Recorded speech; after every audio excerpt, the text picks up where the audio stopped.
Yo, what's up, people? Can you all hear me okay? I'm guessing yes. How are you all going? Hey? How are you all going? What's going on? Thursday night. Thursday, what is it? The 20th of June already. Fair dinkum. Yeah, I agree. Hey, Atwolf. For some reason, that is full of fail. Hang on, let me get my angelic face up so everyone can see. Hello. How you going? Good evening, fine people. Man, I tell you what, since we streamed on Monday, there's been a bunch of people who have followed and subscribed and whatnot. So I've got the ability here to play them back. So I'm gonna press the buttons and watch. Hopefully, have lots of people appear. Okay, ready? Ooh, that's one. This is cool. I'm going to kick them all off one after the other. And hopefully... Come on, don't fail me now. Here we go. I'm replaying them all. Anyway, there's a bunch. I've clicked all the buttons. Hopefully we'll have the little animations appear. Thank you to all of the subs and all of the follows. You're all wonderful human beings. I am very grateful for it. But good evening to all of you regulars who have shown your lovely faces again. I hope you're all well. Have you got your tea? Tea. I have my Gaiakure. What have you guys got? Are you going black this evening? Got green? Is anyone out there drinking white tea? In fact, I've got a packet of white tea that's ready to go. I can't even remember the name of it, but my father-in-law gave it to me. And apparently it's really good, so I'm going to have to give that a go. Lamington tea, hey? That's interesting. I also hear that I'm being outdone tonight. See, I have my 90% dark chocolate, but I believe Archbishop has 95%. He's going almost pure. Isn't that epic? Oof. So, I hope you have your beverages ready to go. And your, well, beverage of choice and sweet of choice. Although this isn't too sweet. Very tasty. So,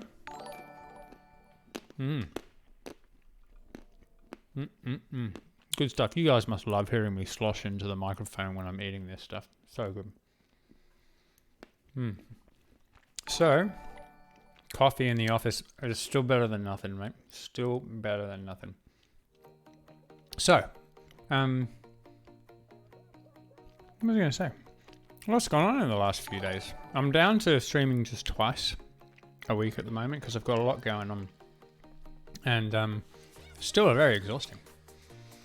But I'm glad you guys come along. We are going to have a quick recap of last week and then we're going to shift focus a little bit. So let's get dancing, shall we? Oh, as I mentioned, if you look up there where my finger disappears, there's a little thing under the picture that has, in fact, what I should do is this. It's just down here. There. You can see the name of the tune now, just there. So, for those people who are like, oh, what was that track you're listening to at this particular time, which up until now, I had no idea about myself. You should be able to look just here, and that'll tell you exactly what tune's playing. So, I shouldn't eat with my mouth full. You mean I shouldn't speak with my mouth full? But I absolutely agree. It's poor form. So, did anyone have a few thoughts or questions about what we did on Monday's stream?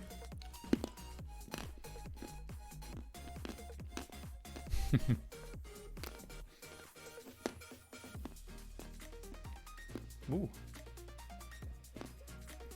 Just had a new follow. Amphi, thank you for the follow. Amphi?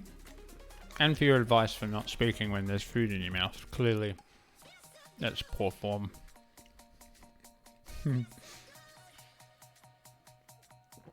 Alrighty. We got our tea, got our chocolate, we got our virtual machine, we got our tunes, we got our people, we got our friends. Let's rock. Alright, so last time we were mucking around with Invoke related stuff in, I think it was the command handler, wasn't it? Yep, here we go. Now, I've been thinking about this a little bit since then, and getting into the real nitty gritty of the implementation of Invoke is actually pretty dull. And we spent a whole stream on it last time. So what I really want to do this time, for the sake of brevity, I'm going to comment out the stuff that we did. Okay. And I'm just going to leave the standard p-invoke in there for now. And we're going to come back to this when we've actually implemented p-invoke in a few other locations, so that we've got a few examples that we can work to when we start building like a little API that will wrap up what it is that we're looking to do.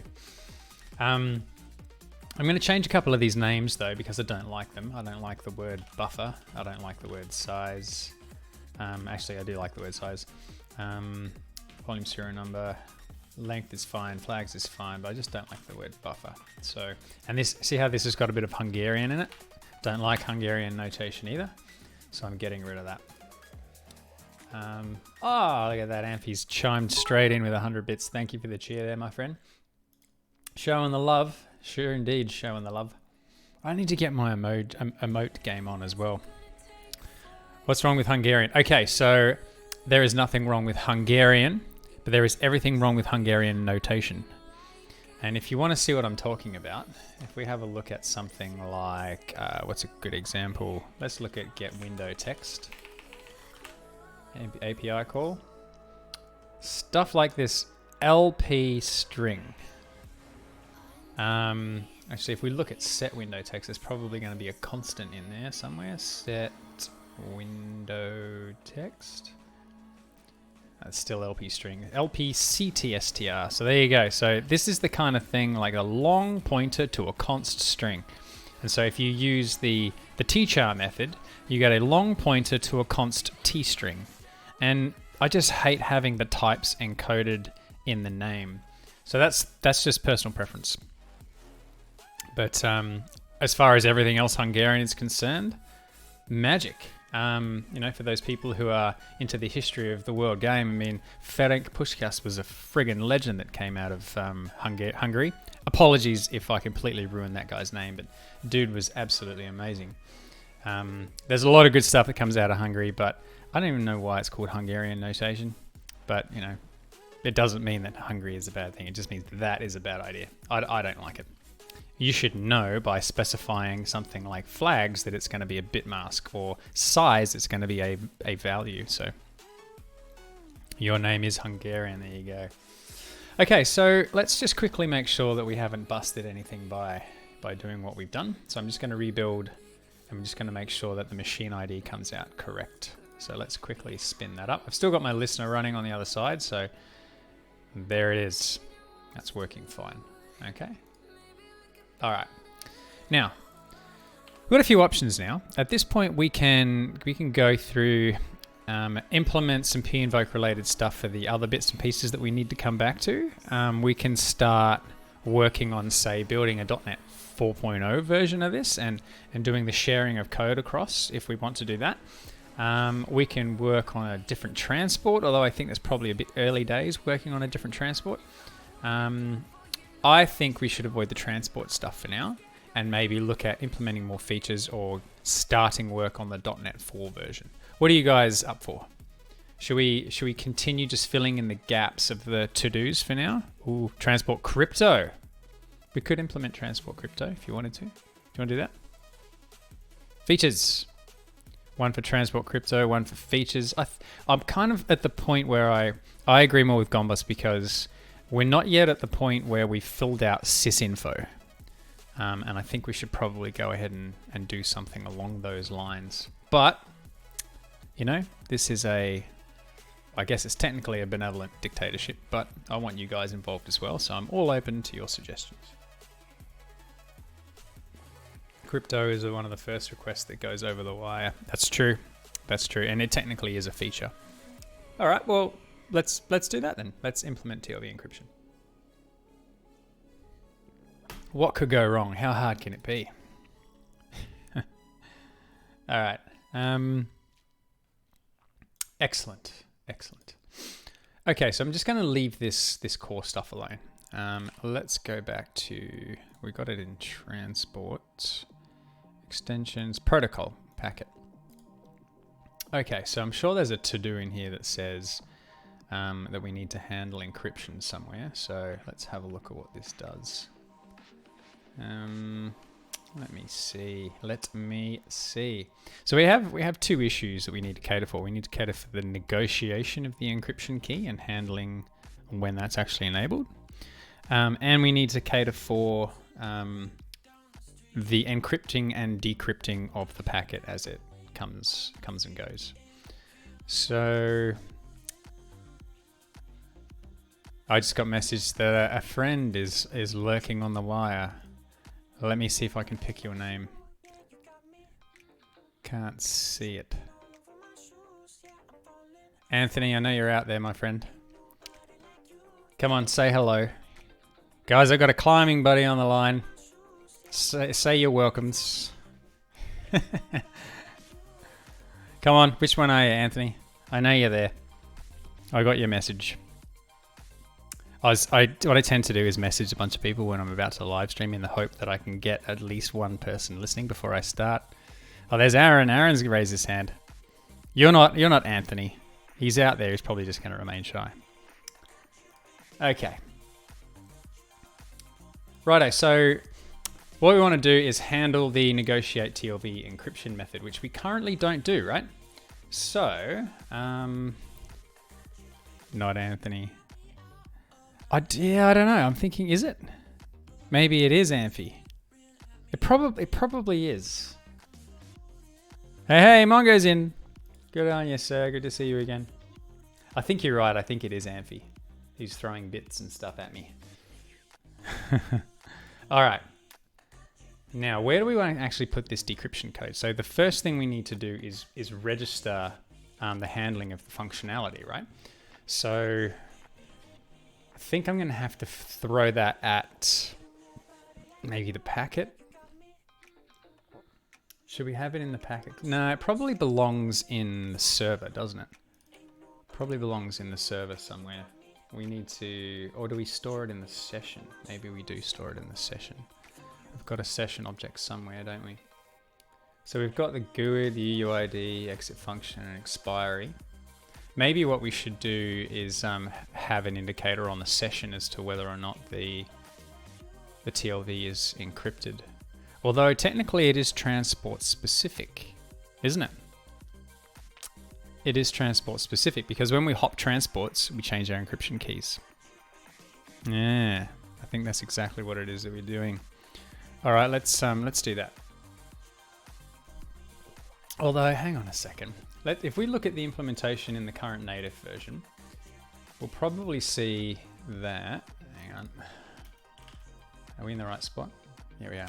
Request core negotiate TLV encryption.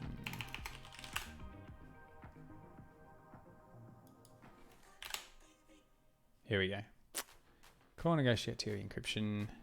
Request negotiate AES key is how it's implemented. I just want to see where this stuff is stored. Okay, so it's done in packet encryption. Now let's just have a look. I think it might even just be shoved in this remote instance. Thank you for the follow, Mina Vazatoka. I think I said that correctly. Probably didn't. I'm not very good. So we have a context where we store... Oh, that's all to do with the API. So once we have created that, we add that to the response. Aha. So, okay, so there's an encryption context attached to, the notion of the remote, which is not actually specific to the transport. It's more kind of session specific or service specific. So maybe that's what we need to do. Maybe we need to register ourselves as a handler at the server level.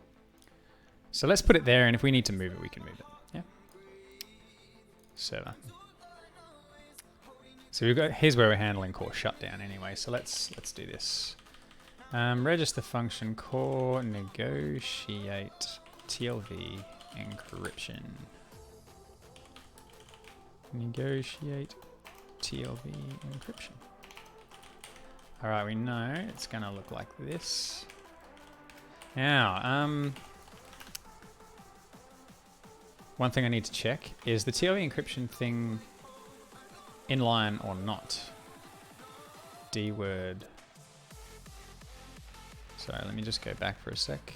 Yeah, it is async, so that's okay. All right, so let's grab this.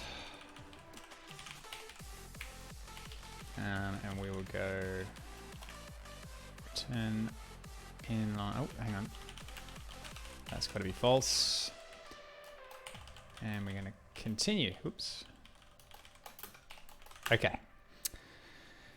Whew. This is hard. We're doing the packet encryption. Yeah, mate, we are. We're taking a step back away from Invoke, which arguably is a very boring thing to cover. Has to be done, though. And we're just going to go through and try to implement the first version of AES packet encryption. And we'll go from there. Okay.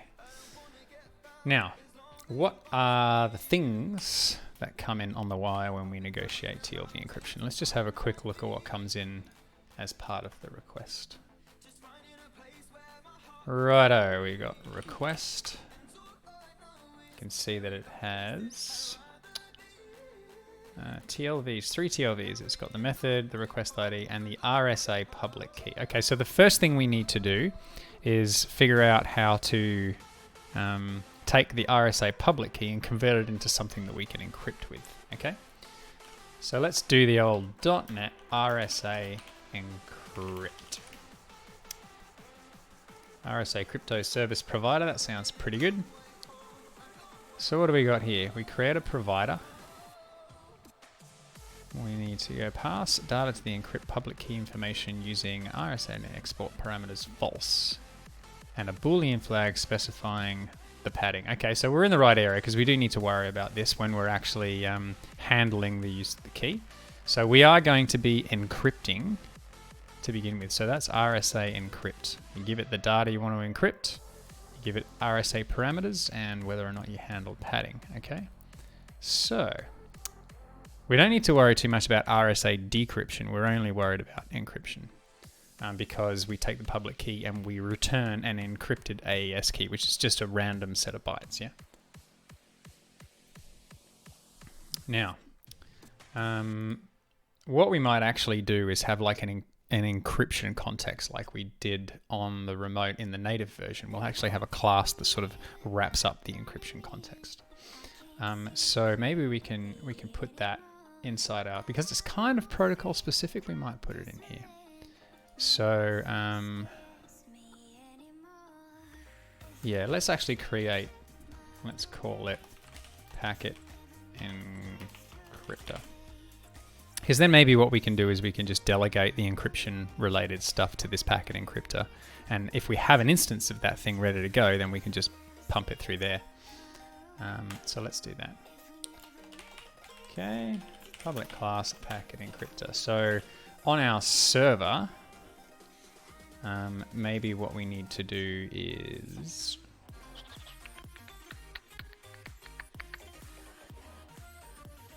let's have a quick look.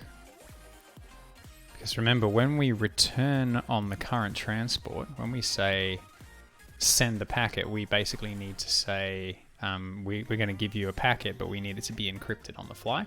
So our possible options are to give it the packet in the encryptor, or we can make the packet encrypted before we pass it down the neck of the transport.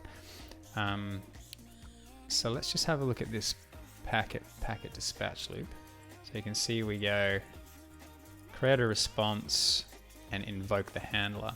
So this plugin manager is the thing that invokes a handler and remember actually does the dispatching of this. Ah, that's right. So we've actually got a callback to the packet dispatcher here. So this dispatch packet is sent here. Now that's really good because if we have our packet encryptor sitting a level up, then at this point in here is where we can actually wire the packet into an encrypted form.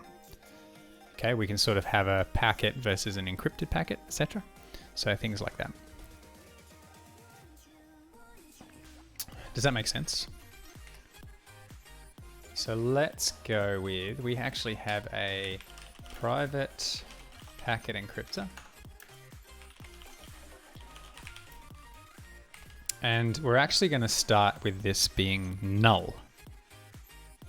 Okay. So I'm actually going to declare, I should probably do it.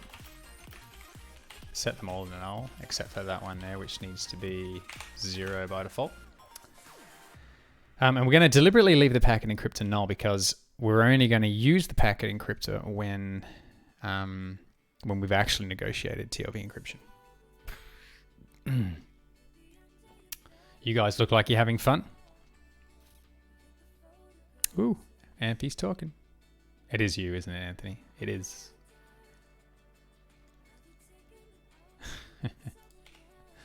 Okay, so we're going to negotiate TLV encryption, and we need, oh crap, what have I done? What was it called again? TLV's RSA pub key.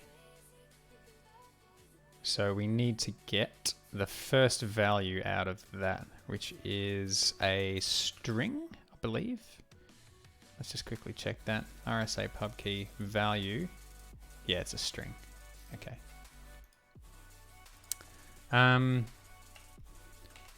Righto. So what we can probably do is go pub key equals request dot dot TLVs. Give it an index of RSA pub key.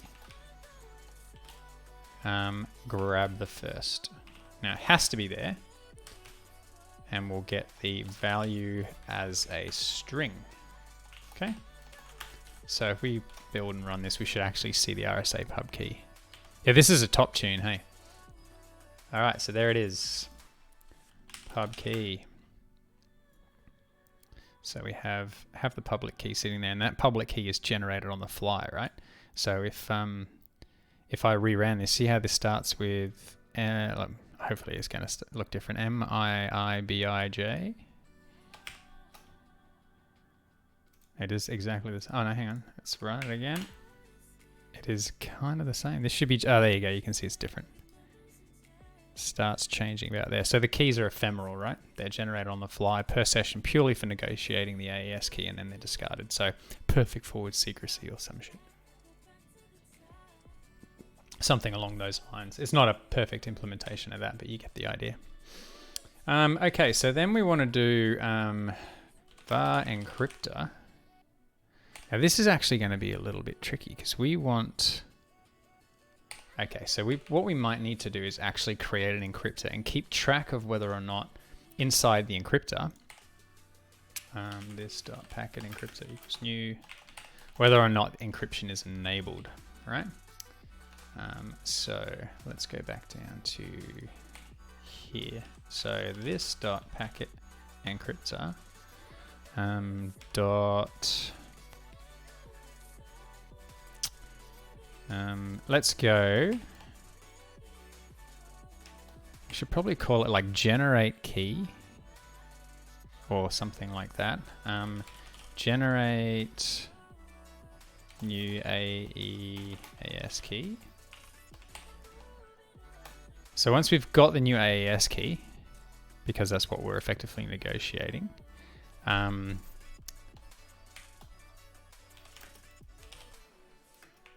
we should do this. Actually, do we need to do that?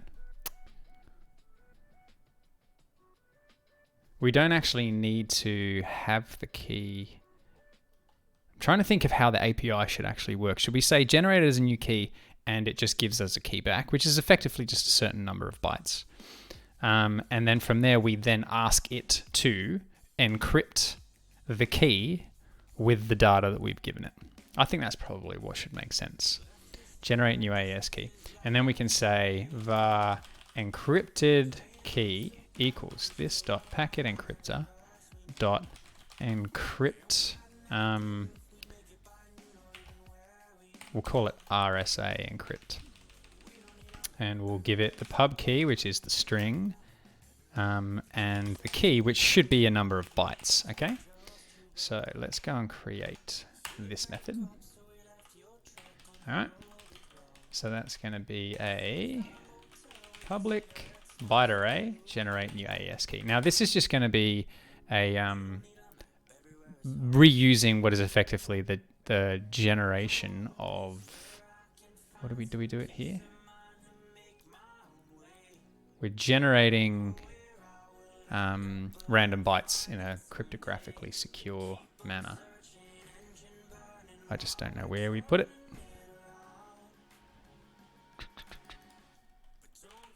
Can you guys remember? Command handler. It's not in the command handler, I don't think. There's an example of this already somewhere. I just can't remember where I put it. Might be in here, might be in packet. Here we go. So let's do this. Packet encryptor. Okay, so we'll have an RNG crypto service provider, which is the random. And all we're going to do is, because we basically have an AES key that is of a fixed size, we're just going to go random dot get bytes. And we've got to give it basically an array that we're going to be using. So var key equals new byte array. Now, how big does an AES key need to be? It's 200 AES 256. So divide that by 8, and you get 32 bytes. All right. So we ask for 32 bytes, and then we return it. So that's pretty much as simple as it gets. But you'll notice that at this point, the packet encryptor doesn't say, "Oh, I know that encryption is currently enabled." We're just using it to encapsulate the generation of a new AES key. So what we should probably do is go and create a constructor and set this dot random to a new one of those. Otherwise, things are going to look bad. We're probably going to internally make use of this feature a little bit. So what I might actually do is this. Private byte generate random bytes. Okay, and we're going to give it a size. Let's call this bytes. That's going to be size, and then inside here we can just go return this dot generate random bytes 32, which we know is the AES key size. Okay. Probably. I don't think it can though. Let's have a look. RSA crypto service. Is that the one we were looking at? RNG crypto service provider. Get bytes. Let's have a look at what the documentation says. Okay, so the cryptographic service provider cannot be acquired is effectively the only exception that can be thrown. To be honest, I've never ever seen this wrapped in a try-catch, but that doesn't mean to say it's invalid, right? Now, one thing somebody mentioned to me via a Twitter DM recently was, please make sure that you choose the right version of the API when you're looking at the documentation. That is a fantastic comment. So we should make sure that we're looking at the right version of the API when we're looking. Okay, so that's a really good comment. All right, so we're going to generate a new AES key, and then let's go back to, is it server? Packet encryptor, and we will go encrypted key, packet encryptor, RSA encrypt. So let's generate that method, come in here. Okay, so that's going to return a byte array as well. Now, because I'm picky, I like to keep the private stuff at the bottom and the public stuff at the top. That's just a matter of preference. Okay, so in order to RSA encrypt, we need to convert the public key that we've been given from a string format into a whatever .NET expects. So let's go back to the documentation for this. So data to encrypt RSA parameters. So this is where the key info comes from. Key info is RSA export parameters false. So we're probably going to need one of these anyway, right? So let's also have a private RSA crypto service provider. No. And this .rs. Let's see what this says. That'll be a bunch of overloads. CSP parameters. Oh, we've just had a new follower. Greenie996. Thank you, sir. CSP. I wonder what CSP parameters are. CSP parameters. Okay, so what do we got? Key container, crypto key, secure string, key password. Okay, let's do this. .NET create RSA public key from string. Generating public keys. Create SSH. We don't necessarily care about that. Let's have a look at what we've got here. Create an instance of specified implementation of RSA.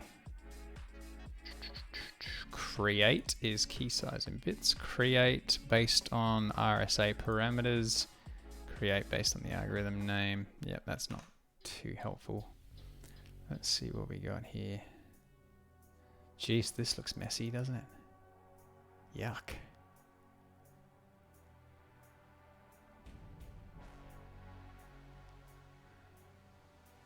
Always concerns me diving into this code. It just looks horrible. How about we do this? .NET RSA import public key. How to import a public key into RSS. Here we go. What do we got here? Oh, this is for .NET Core. Or framework does not have a built-in way to load bare key files. You have a couple of ways. Route public key up into a certificate.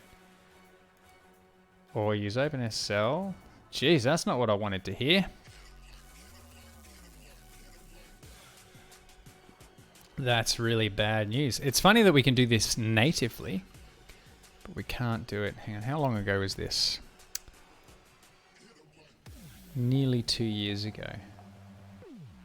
I have a public key and I want to import that to RSA Encrypt. There's got to be a way of doing this.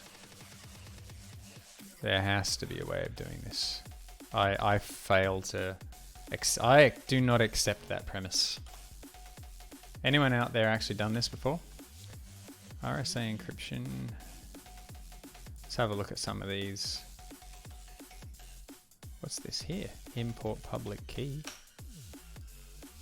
Looks like it's in VB.NET. Imports a public key from XML format. After successful import, the public key can be used to encrypt or decrypt. Oh, this is in Chillcat. I don't know what Chillcat is. No, I will not write VB. VB's horrible.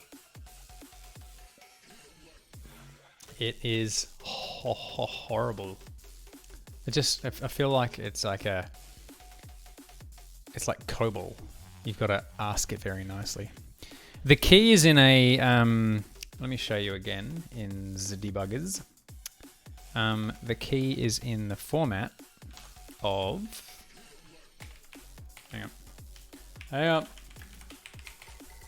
Just hang on just for a minute, will ya? Jeez. Let's just comment that out for now. So it is,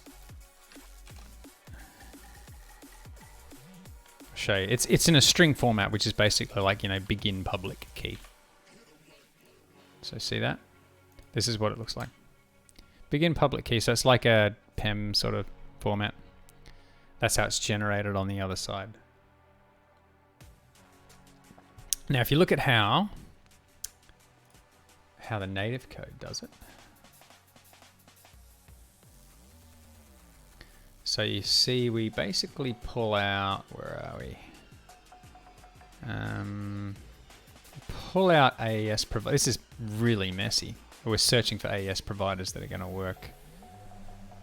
Hang on a second. Request negotiate AES key. So this is where it's generating a random key. This is where it's creating like AES related stuff. Now here we go. Public key in PEM format. So there's this public key encrypt function. And here's what it does. So crypt string to binary A converts it from a string into like a, a DSA format in memory. That's basically what this magic is doing. This first call says figure out how big it needs to be. And you'll see we're saying it's got a base 64. It is base 64 and it's a header. And then once we know the size, we allocate a buffer that's big enough to store the key in it, and then we actually do the crypt string and convert it to a binary format. And then we call this crypt decode object ex, which is what converts it into a context that we're able to then use for RSA encryption.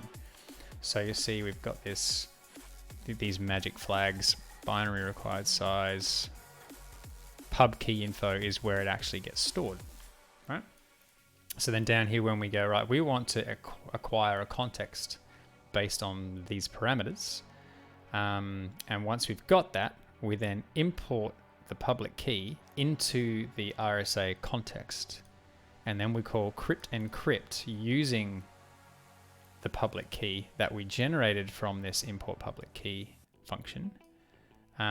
We use that to encrypt the data that we're looking to encrypt. We do the same thing. We actually call encrypt to get the size, and we allocate a buffer for it.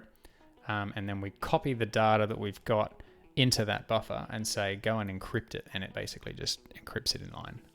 So as you can see, it's pretty messy. Oh yeah, and check out this little hack that I had to put in. Encryption with RSA succeeded. Byte swapping because MS is stupid and does stuff in little endian. For some reason, it swaps the bytes every block of 4. I think. Oh no, it's in completely the opposite order. So we're literally swapping front to back around. Otherwise, nothing else doesn't do that. Yeah, I don't believe that either. So hang on, let's go .NET import PEM. How do I get a private key from a PEM file? Import. There's got to be a way here. From raw PEM files. Here we code project. That sounds good. Righto, what is this person doing? I apologize for not writing. We don't care if you're not writing. SSL. Remote certificate validation. Okay, so this is more SSL related stuff. Create cert from file. So I wonder if we can actually use like the X509 certificate related stuff. Such a key looks like this. Yeah, I wonder if we can call X5, because it's technically not X509, but let's have a look. This is not a valid PEM. Yeah, load PEM.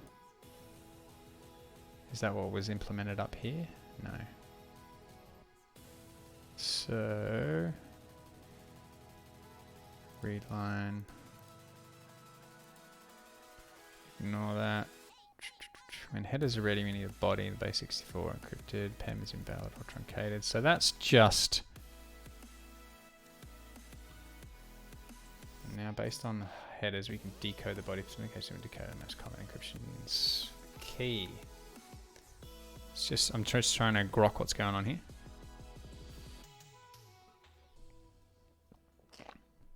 I don't think this is what we're looking for. Decode PEM. We don't need to worry about this stuff. Decrypt RSA key, we don't care about that. Get triple des key. Jesus, I really hope we don't have to do any of this magic.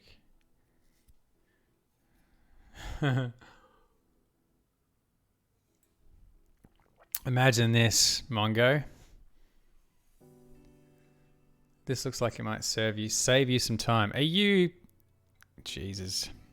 Is that... Are you phishing me? Am I about to leak an IP on stream or something?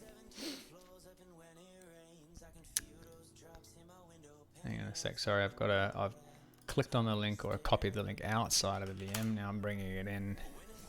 I'm trusting you, Mongo, not to like put dodgy stuff on my screen when we're doing this, but here we go. The content's legit.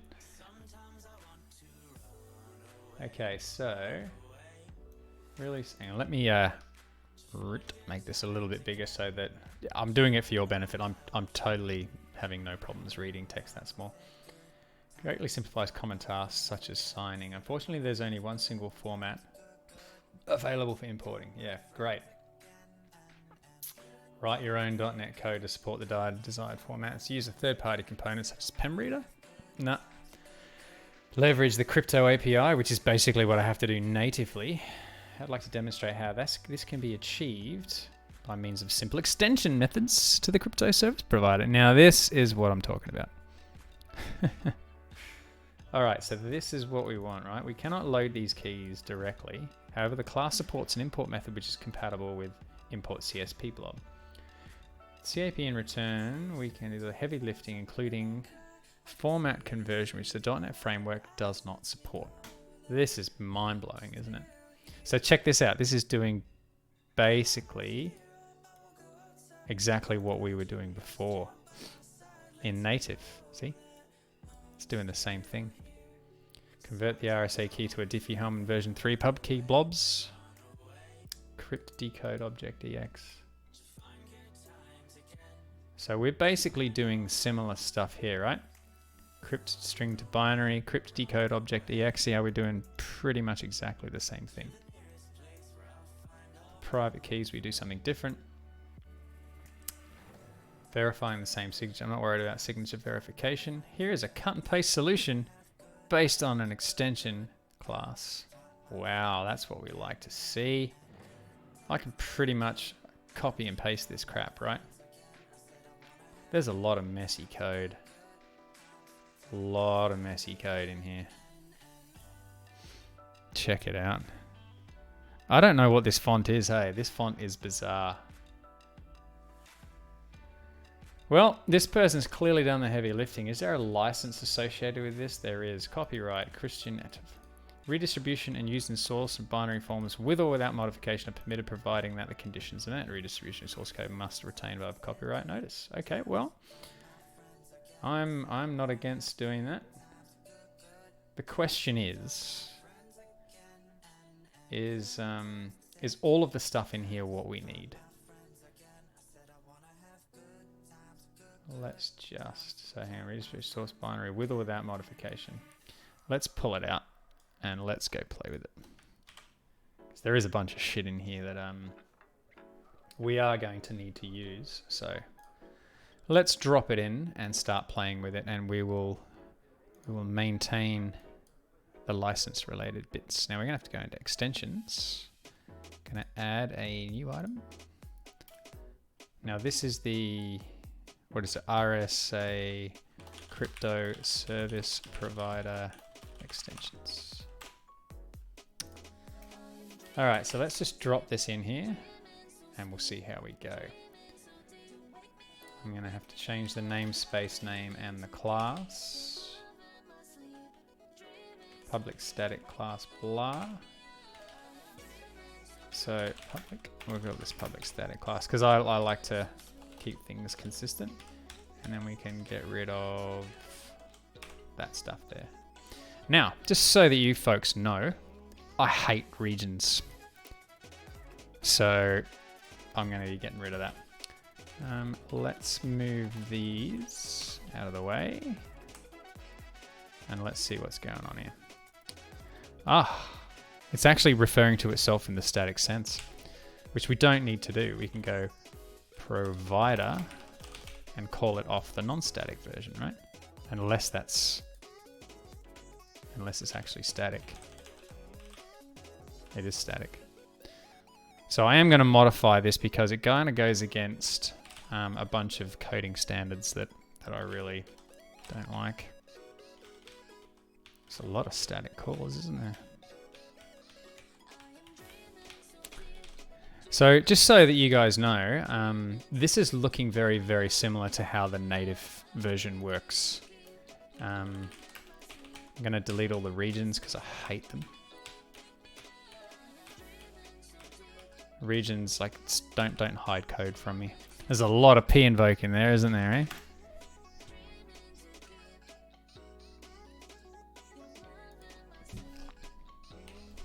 Load public.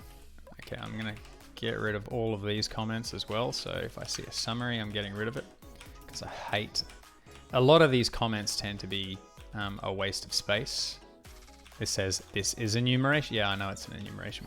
We can see that. So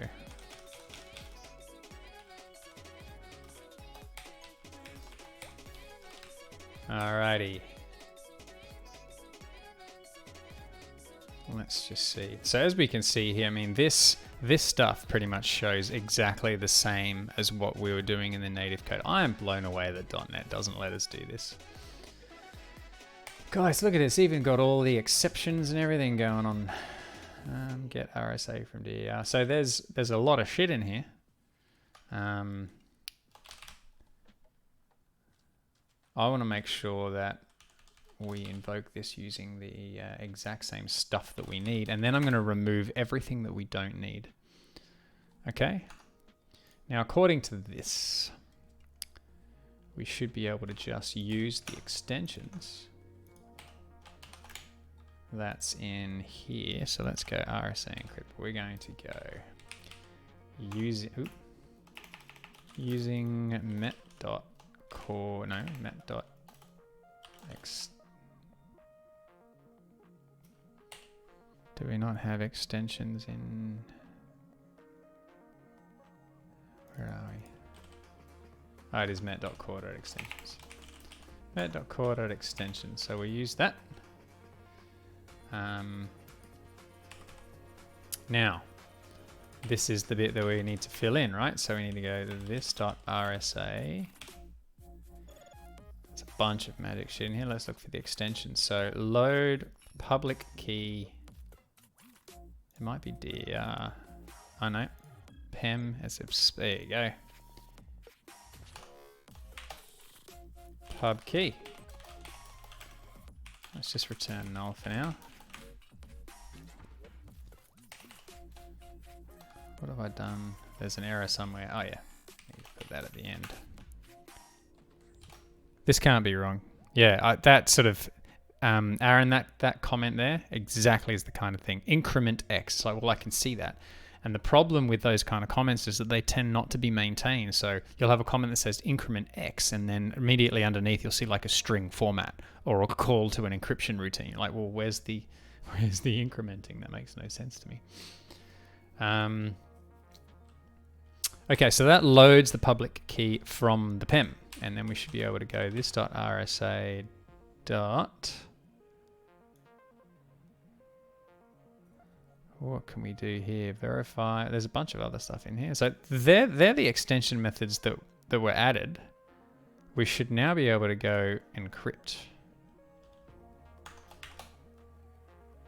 So if we give it the key and whether or not we want padding, true to perform direct RSA encryption using optimal asymmetric encryption padding. So that would probably be true. Now, I will get rid of this temporary variable in just a minute. I just want to be able to see it. Actually, let's go here.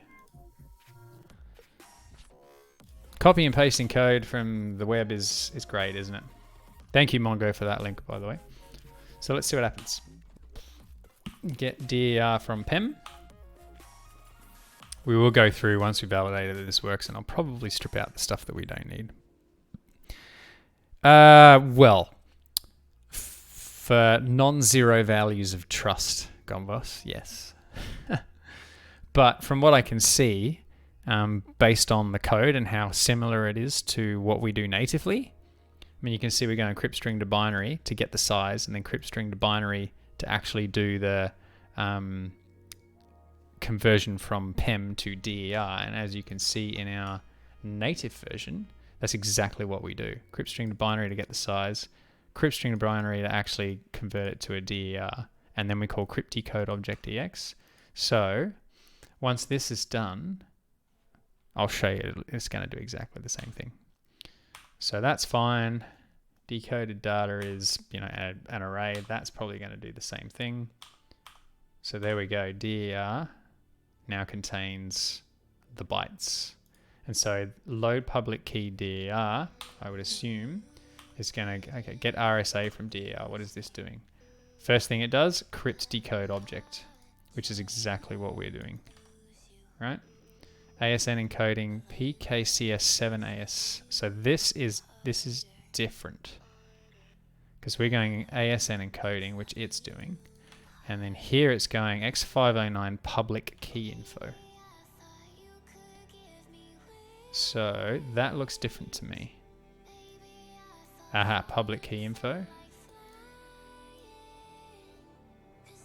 Let's see if this actually does what we would expect it to do. It's looking like it's doing very similar things. Encode alloc is a different thing because we're getting it to allocate memory behind the scenes.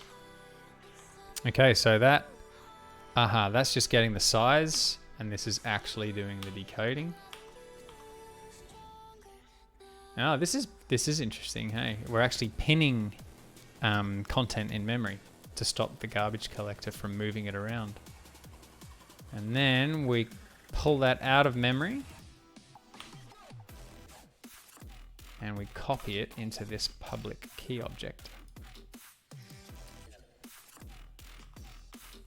And then what do? We return that as a blob of bytes, and then we call get public key from RSA. So this seems like it's going around about. We can probably get rid of a good chunk of this code and have it specifically so that when we don't have to cater for absolutely every case, all we want to do is cater for the case where it's going to pull out exactly what it is that we want it to pull out and nothing more. But if it works without modification, we might just leave it in there and come back to it. So public key blob, and then provider base is the thing. Let's see if we can import it. That apparently worked fine. And so there we go. We've got 256 bytes of encrypted stuff. So there you go. I hope we all learned something there.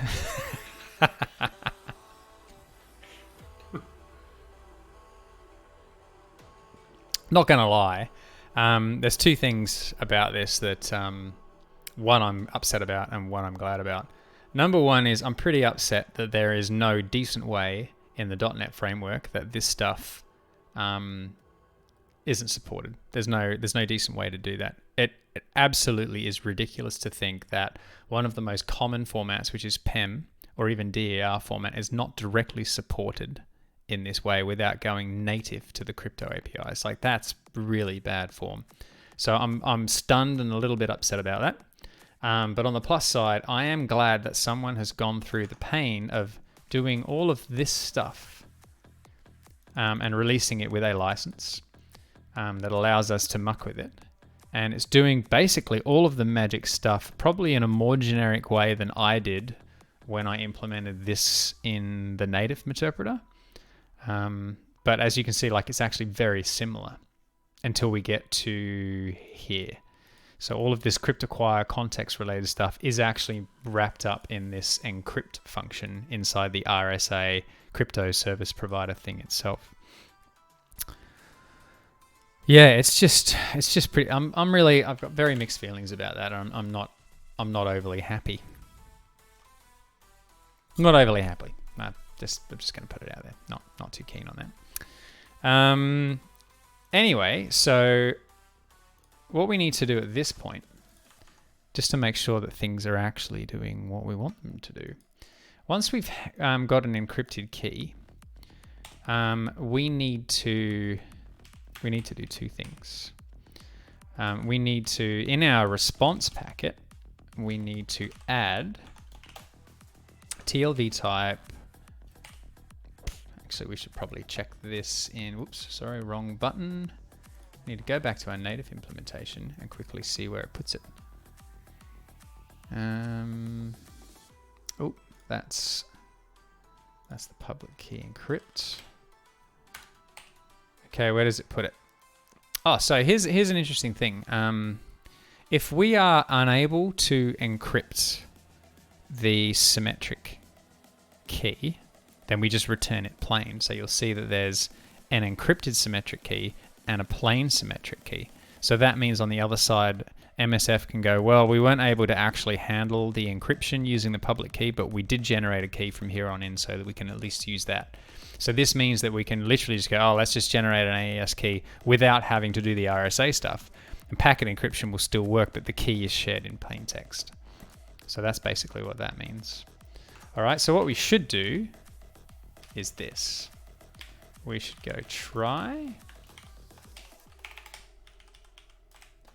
And we should go var key equals, actually we'll move this to here, because the key is always going to be able to generate random bytes.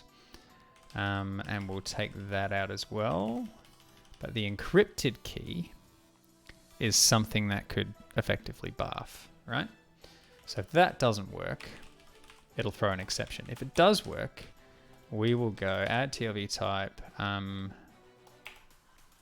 sorry, what was it called? Symmetric key? Sim key?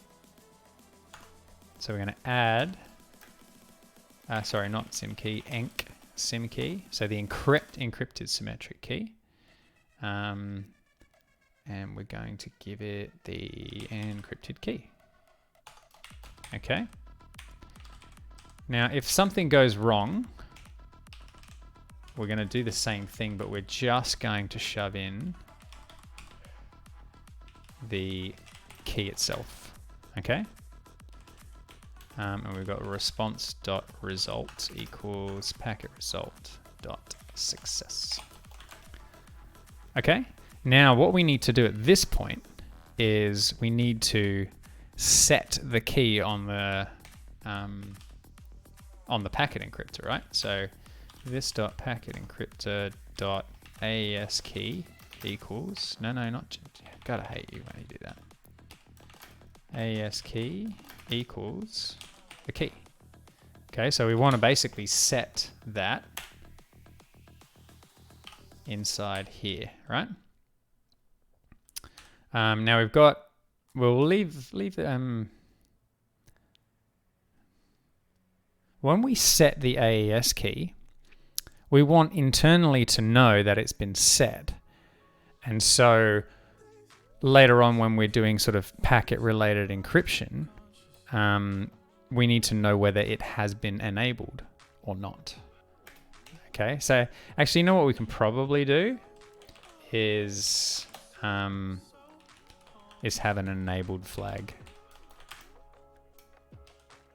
So what I'm going to do here, actually there should be a refactoring tool. Nope, don't want that. So get, I'm just going to go return this.aes key. And I'm going to generate a variable. Oh, come on, Viz Studio, be friendly to me. Thank you. And then when we set, I'm going to say this.aes key equals value. And while I'm at it, we're going to go this.enabled equals false. So what I'm doing is I'm turning off any existing packet encryption when we get a new key, because we need to actually send that result without encrypting the packet with whatever key we currently have, right? We're also going to have a public bool has, I'm going to call this has AES key, oops, AES easy key. And we're going to have a getter, and the getter is only going to be getter only. We're going to go get return this.aes key is not null. So if we have a key, then, you know, we're going to actually encrypt data with it. And then we're going to have another method that AES encrypts, and that's going to put the, and we'll have AES decrypt as well. Okay. And so what we're going to do when we actually do our packet dispatching in the server, sorry, where are we? Back in the server. When we actually dispatch the packet, this is what we want to do. We dispatch the packet, and then at this point, if this dot packet encryptor has an AES key and the packet encryptor is not enabled. So if it's not enabled, then we want to enable it. We want to enable encryption. Maybe what we should do is call it AES enabled. You know what I mean? But anyway, you get the point. Like, is packet encryption actually enabled? So we want to make sure that this packet, the first packet, can get out without encryption. And then when it's done, we go, hang on a second. So since sending that packet, have we got encryption enabled or disabled? We can kind of go from there. Another way of doing it is that we don't actually encrypt outbound packets unless the inbound packet was encrypted. But I prefer the approach of, if we have an AES key, it's going out encrypted whether the incoming packet was encrypted or not. Right? If that makes sense. Okay, so with that piece of the puzzle done. Haha, welcome Barney, it's good to see you, dude. So with that in place, we should be able to encrypt our packet information at this point here, right? So this send packet thing, if you have a look in, hang on, let's go to, there's got to be an implementation. We'll go to TCP transport, okay? Send packet response. So you'll see that we've got this session GUID. We should probably pass in like the packet encryptor or something here. Because the packet itself, you see we've got this toRaw function. And toRaw needs to know how to handle all of the things. So I guess one thing that I could probably do is, instead of having send packet take a packet, we could just give it a like send bytes and have the higher function actually handle that for us. Do you know what I mean? So we're calling send packet, but we're actually giving it a byte array, which sounds terrible, I know, but it means two things. It means that we're lifting the functionality for encrypting and decrypting and all that sort of stuff higher, so that we won't see that, for example, in multiple transports. So at the moment here, you see we don't actually have a send packet implementation here. But what we need to do, we would actually duplicate some code. So I think what I'm going to do here is I'm going to call this response packet, but it means that it's effectively ready to go, right? So let's do that. And we'll go to TCP transport and we'll do it here as well. And then raw packet becomes response packet. And we can take this code and lift it here. Okay. Now this means that it actually means a couple of things. So first of all, we're not going to send that. We'll go raw packet. It means that we don't have to push the packet encryptor back down into the transport. And the server should have a session. So technically we could look to remove information about the session out of the transport as well. So anyway, let's just build this.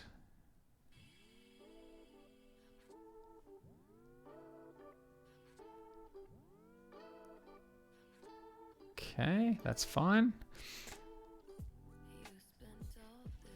That all builds okay without, it appears to build without issues. Output, yep, that's fine.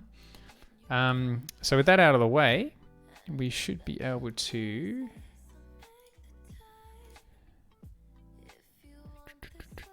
what do we need to be able to do now? Ah, yes, that's what we need to do. We need to, once we've got this to raw, once we've actually got the packet in raw format, we can do this. If packet encryptor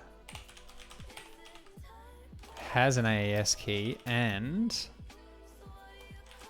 it's enabled, then let's do this. This dot packet encryptor. Oh, hang on a minute. When we call to raw, yeah, this actually puts the packet header in for us. So instead of doing that, let's do this.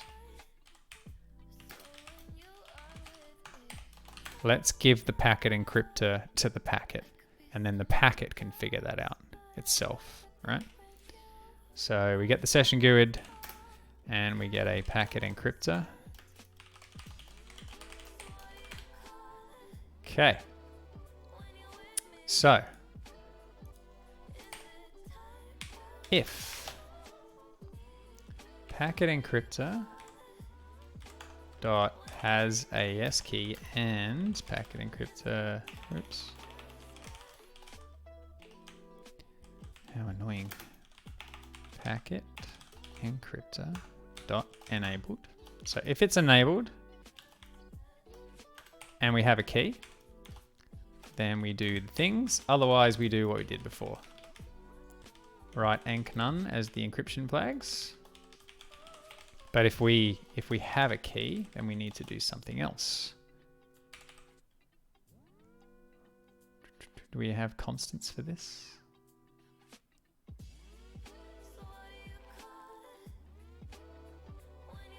I guess we don't.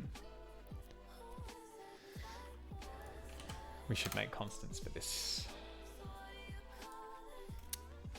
Okay. Another option is to delegate the encryption flag. So writer.write dword packet encryptor dot flag or flags is maybe what we should do, right?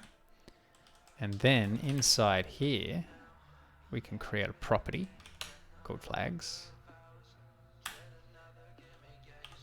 And what we need to do is we only need a getter for this.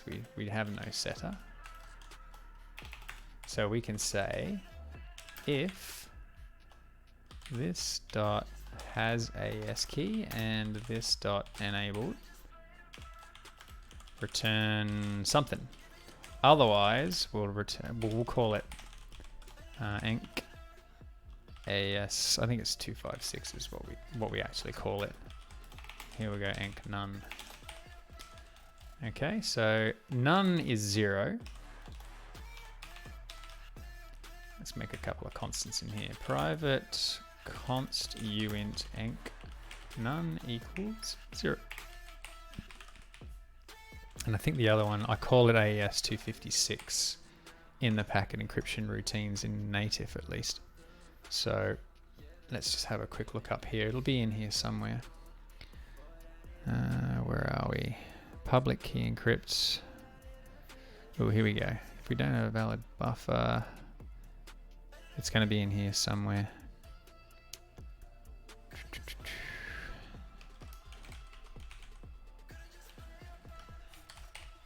Maybe it's not going to be in here somewhere.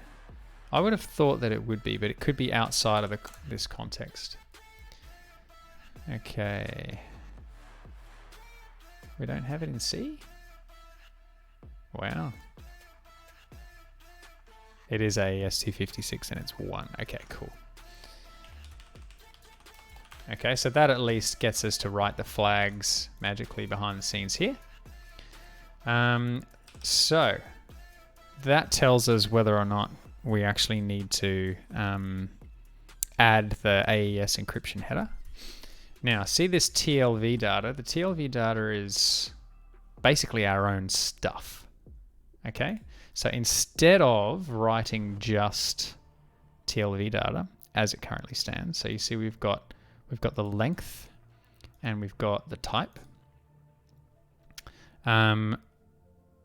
What we need to do is change it so that the length and the type the type remains the same.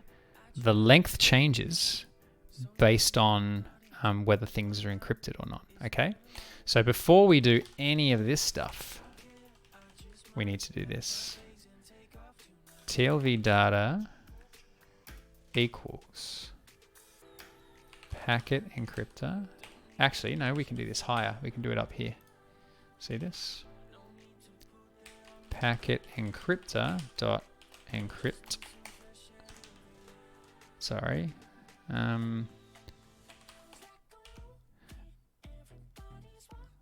I'm just going to call it encrypt. And the reason why I'm going to call it encrypt only rather than AES encrypt is because, one, we don't want it to necessarily leak whether it's using AES or something else, but it's not actually going to encrypt unless it's enabled, right? And so I kind of want to delegate that responsibility behind the scenes to this thing. So let's just see what else is going on here. Yeah, so if we have an encrypt function, we can just do this. If this dot enabled, I should say, if it's not enabled, we're just going to return whatever came in. Okay, we're just going to give it straight back. We're not actually going to do anything with it. But if it is enabled, then we're going to go return this dot AES encrypt. Okay, now that's going to be public. Shove it in here. And we should be able to go. Now remember, when we AES encrypt something, we've got to add the IV at the start. Okay, so public byte AES encrypt byte array. Christ, my typing's bad. Data. Right, so AES encryption I think is a bit easier. But first of all, we need an IV, which is going to be this dot generate random bytes. IV should be, is it 32 or 16? Should be the same as the key size, right?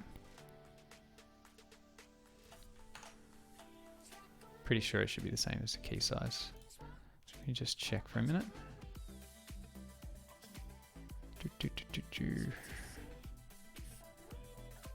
IVs, here we go. There you go, enc flag AES, there you go. So that's where it's actually adding it. AES 256 block size. So this is where it figures out how big things are going to be, which is pretty simple because we know that it's going to be blocks of 256 bits. What I want to know is whereabouts is the IV that we're generating.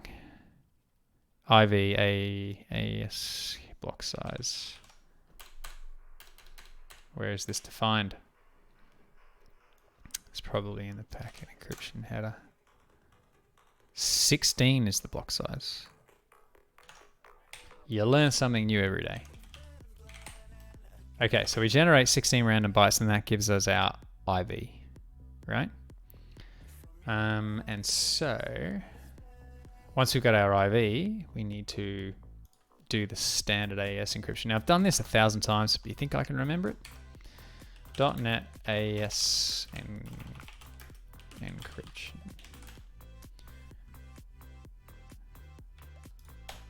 Let's see. It'd be really simple. If only RSA was this simple. Create encryptor key IV. Yeah, simple as that. Is that cryptographically secure random or just generic? That's cryptographically secure random because we're using the RNG crypto service provider. So it is exactly that. Okay, so from here we should be able to go.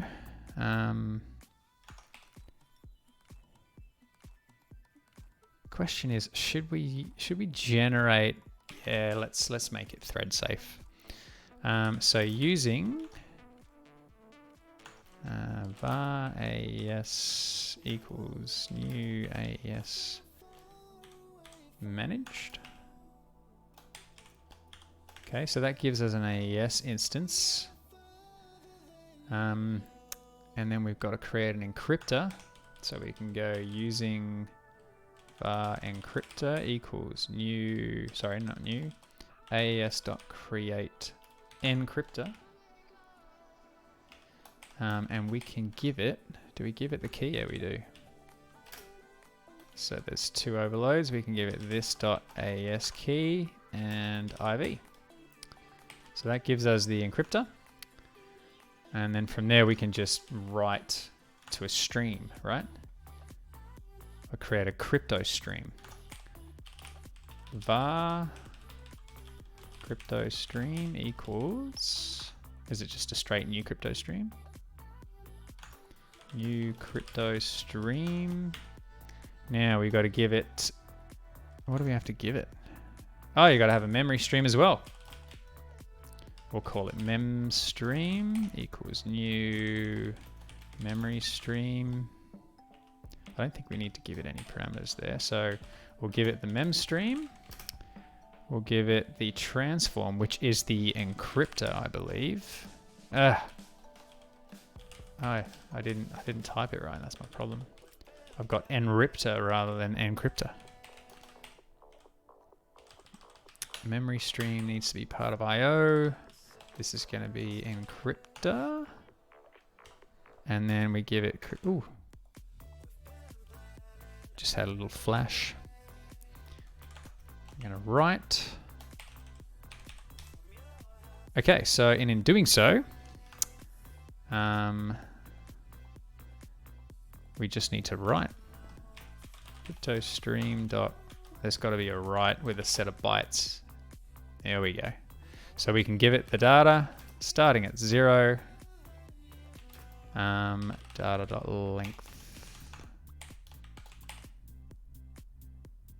So there you go. And then the result, we're going to go like this.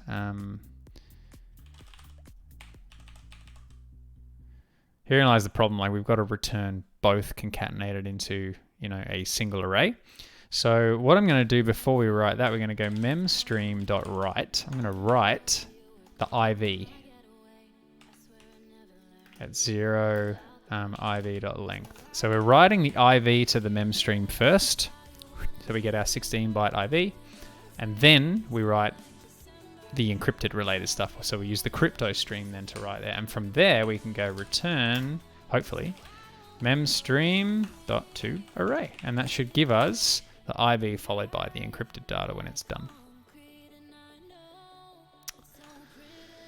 What might be better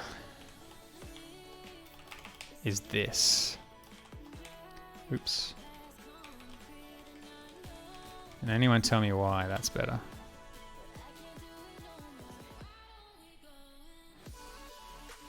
Can anyone tell me why that is better?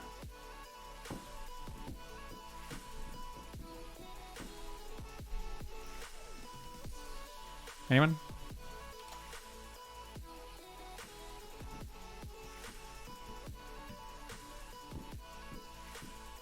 No? So what I want to do is see how we've got this crypto stream that wraps around the memory stream, and we ask for a write call here. So the reason we've got this using context around these things,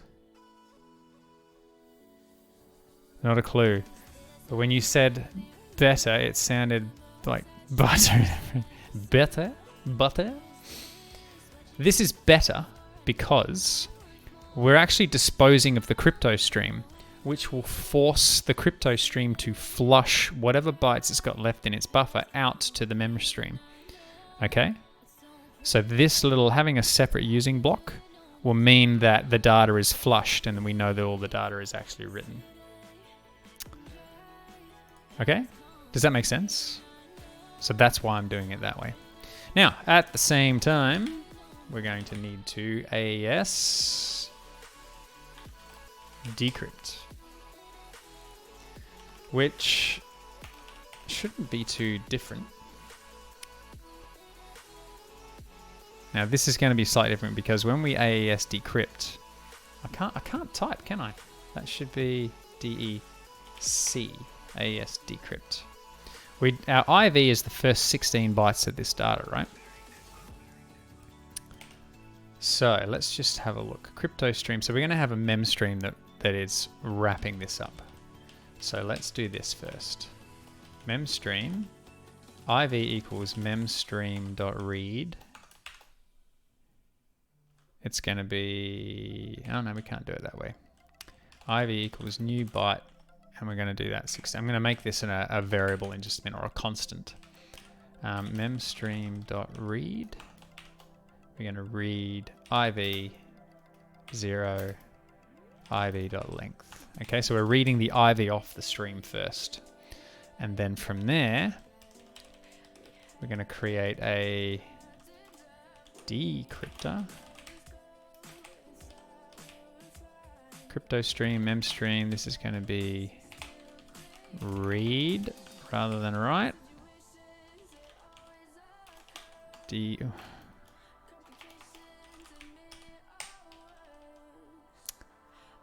Why is this not happening? Decryptor. What have I done? What have I done? We don't need to do this. That's our problem. So instead, we read the IV straight off the stream. Then we create our AES related bits and pieces based on the IV we've read off the stream. And then we wire in a crypto stream and we go the opposite way. So let's have a look. We go crypto stream.read. And we have to basically do exactly the same thing, right?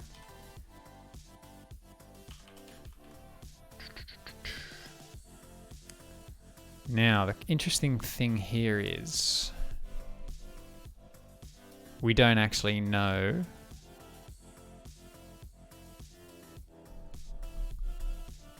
We've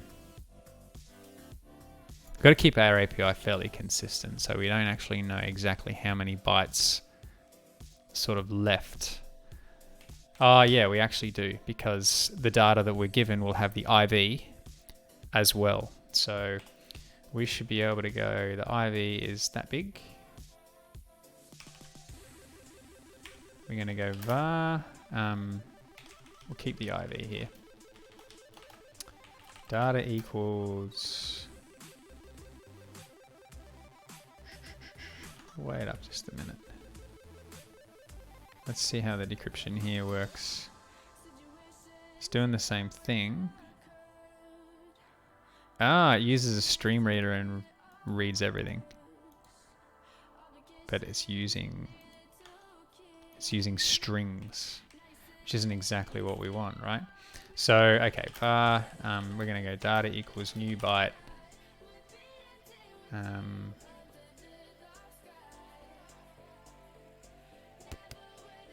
What I want to say is data.length minus IV.length. But I don't know whether that's exactly what we need to do, because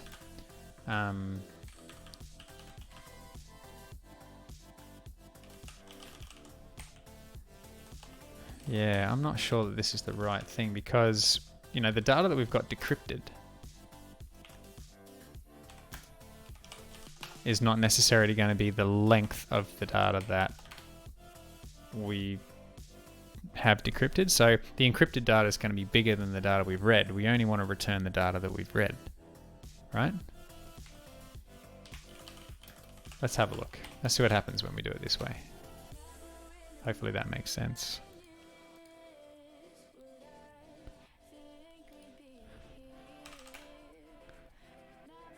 Okay, sorry, I just received the message behind the scenes. All right, so we now have the ability to encrypt, but you know, we need, see how we've got this, we are reading off a binary reader when we create the packet. Now the binary reader also needs to be able to support encrypted packets. Let's work on actually encrypting first, and then we'll see what goes on with the decryption of the packet when it comes back in. Okay. Righto, so let's have a look. Well, let's go back to our server and where we're going to handle, negotiate TLV encryption. Let's just see what happens. Okay, F9, let's build. Live the dream. Get the public key, create a key, encrypt the key, add it. Set the AES key on the packet encryptor. Set the result to success. Looking good.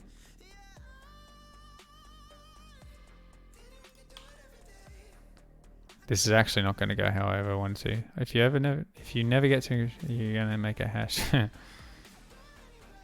Let's go with that. Okay, so now we go to dispatch le packet. What happens? Do what we normally do. TLV data will end up at this encryption routine. Now, in this case, because enabled should be false, we're just going to return the data that came in. And we should carry on doing what we did. Now, the flag should be 0. So we write 0, and everything's good. Well, let's pause on this read and see what happens. Righto. Now from here, I would argue that we're going to see an encrypted packet come in. Right? So we read the header and we de-XOR it. And now what are we going to do? Offset length is 24, so we're skipping over everything. And then we're reading the packet body, which is 65. Now if we go bit converter dot to string packet body, what does it look like?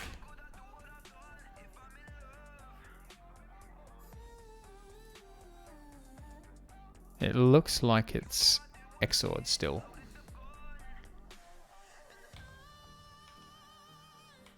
Right, so here we go. This is XOR'ing. Let's have a quick look now. Okay, so this makes a bit more sense. So that was it, just sort of de-XORing the whole packet. This is skipping over the header at this point because the data that's come in is now like a full packet length. We had to de-XOR the header to get the number of bytes that we need to read in off the wire. Type is a request. And while it's not reading, we need to go through and now here's where it's going to get fun, right? We've got this binary reader, but at this point here, we need to create a reader around a stream that wraps up decrypted data if the data is encrypted, okay? So if we have a look at the data that we've got here, it should look pretty shit, assuming that it's encrypted, right? So that's our placeholder for the XOR key. So that is, hang on, let's have a look. We've got the XOR key first. Then we've got 1, 2, 3, 4 bytes. Oh no, that's the session GUID just there. 16 bytes of session GUID. 1, 2, 3, 4, 5, 6, 7, 8, 9, Is the packet encrypted? No. Interesting. So MSF doesn't think that the packets are encrypted. What's going on here? Source array was not long enough. Check the length.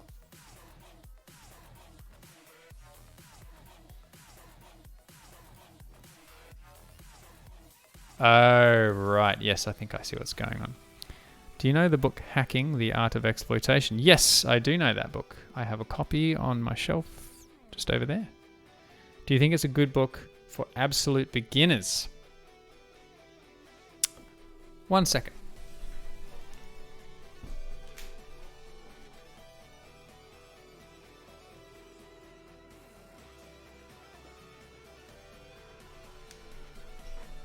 Okay, so a brief sojourn. This one. So it depends, I think, on what you define as a beginner. So I enjoyed reading this book. There was a fair bit of stuff that I had already got some knowledge of, and so I found that a good chunk of it wasn't necessarily beneficial for me to spend a great deal of time reading because it was a lot of rehashing. So I guess in that regard, I think that yes, it's a good introduction to a subset of topics on the binary exploitation side in particular, for people who have not really covered it off too much. But there is still some assumed knowledge, I think. So I wouldn't say if you've never touched any of this stuff before, that might go over your head a little bit, and you still need to have some basic understanding of the principles of binary exploitation, perhaps, or be kind of familiar with assembly language and C and things like that. But I think if you've got a very basic level of knowledge together, then it's a good read. Is that helpful? I hope that's helpful. Okay, so let's go back to where we're actually reading the packets in, because what I want to see is... You've had some experience with Python. Yeah. The experience with Python is probably not going to help you too much, but if you're comfortable enough with some assembly basics, then you're probably in a good spot to read that book. It is a good book. So what I want to do is I want to look at where we're reading data in, and I want to find where the header is.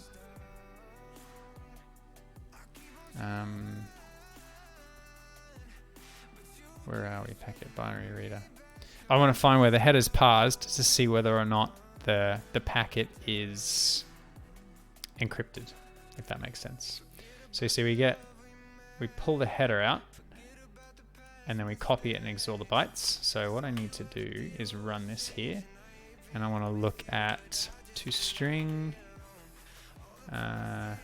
cloned header. So you can see that's the first packet that comes in. There's no encryption. Next packet that comes in has a session GUID and no encryption.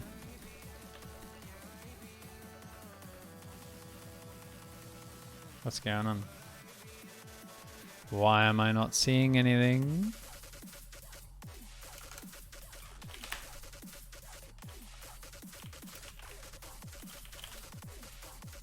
Something broke. Didn't it? Something broke. Oh, hang on.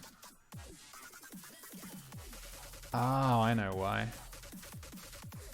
It's probably sitting there waiting for data that's not coming, right? What we might be better off doing at this point is jumping over here and digging out the packet encryption related stuff. So we want to gvim, where would it be? Lib msf core, no, lib rex, I think it's post Meterpreter packet parser.rb. Okay, so we're pulling out, reads data from the socket and parses the packet. So here we can see reset, return the packet. How about we open up all of the packet stuff? Because what I want to have a look at here is once we've received the packet,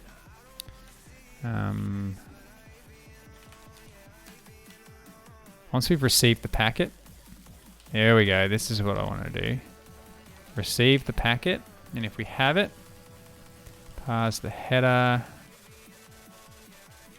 Now what I want to do is dump it out, right? So we add that to the packet queue, and then we dispatch based on backlog.each packet, push, and then for each one dispatch inbound packet. Okay, so that's what's routing the packets around the place. But let's go back to recv.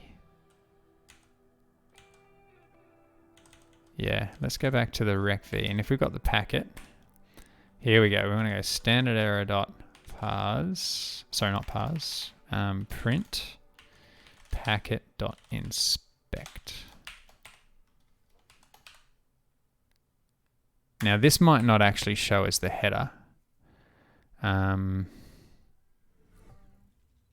I want to leave that there anyway.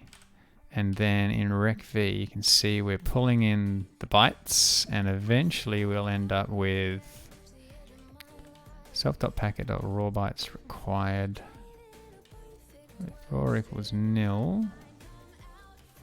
So we're constantly adding all of that stuff in, self.packet.add raw.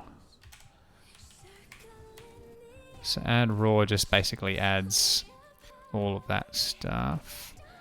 AES encryption, decrypt packet, parse header. Here we go. This is what I want to see here. So let's do this.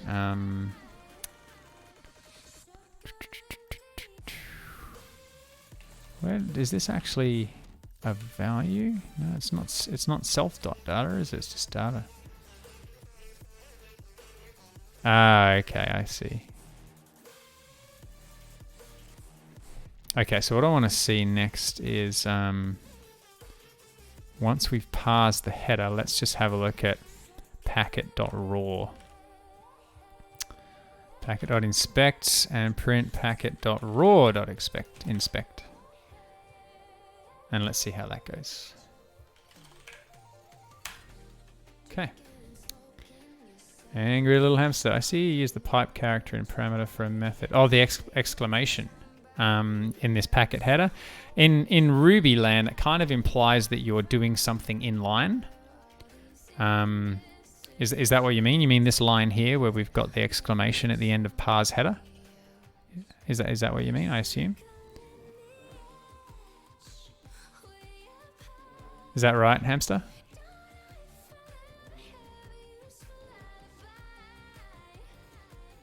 A parameter for a method. Maybe I'm on the wrong. I'm in the wrong area with regards to your question. Sorry, I wasn't looking at the time. Let's go back over here. And watch it spit stuff out. Right, so a response to. Where are we?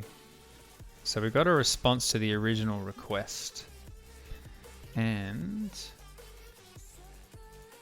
it's kind of impossible to read, isn't it?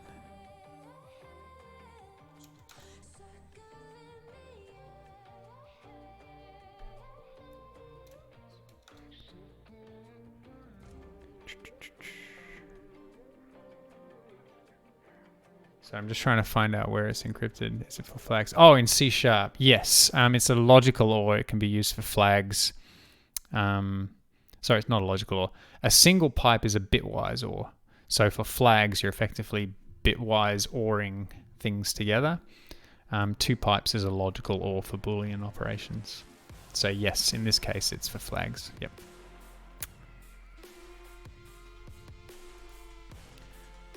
I need to do better debugging.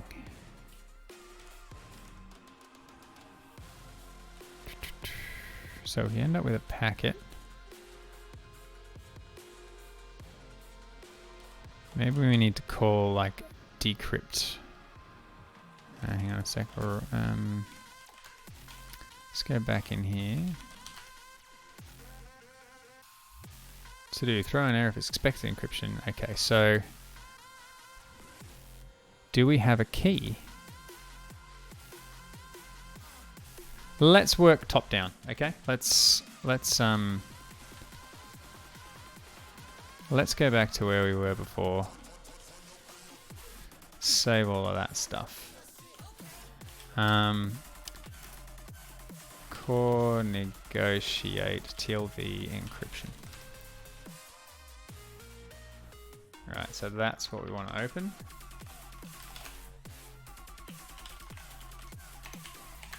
Oops. Core negotiate TLV encryption.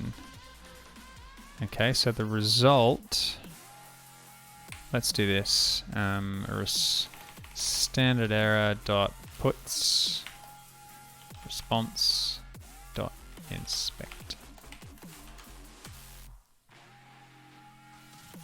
Let's do that again. This is probably where we should have looked in the first place, to be fair. So this will tell us whether we're actually getting the data back that we were expecting.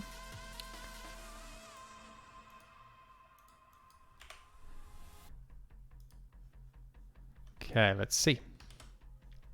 So we have an encrypted symmetric key. And the result is successful. Okay, so that's good. We can see the data is coming back, right? Now, before we continue, let's have a look at this. Let's have a look at the symmetric key and key type.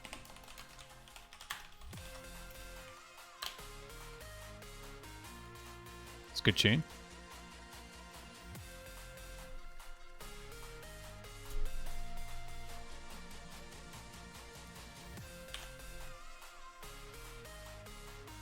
Ooh. Okay, so this is where we're having some problems, obviously. Because we're able to get these two things out.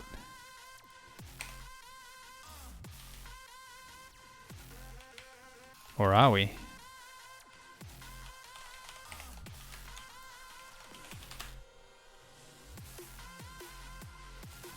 Clearly we've got some shenanigans going on. Maybe what it is, the encrypted data that we've sent back, maybe we need to do the byte swapping thing like we do with the native version. Who knows? Which would be crap, right? And it's 9:42. We better hurry up and get this implemented or we're going to be in trouble. Running out of time. All right, so we've got the encrypted symmetric key. Oh, we don't actually have the type. We should probably return the type, shouldn't we? Encrypted symmetric key is la. So what's happening is clearly this is failing. Okay, so this private decrypt is not happening now. It could be a padding related issue, or it could be something else. Now we can't change anything on this side, right? Because we know that this works with all of the other meterps. So we need to do something at this end.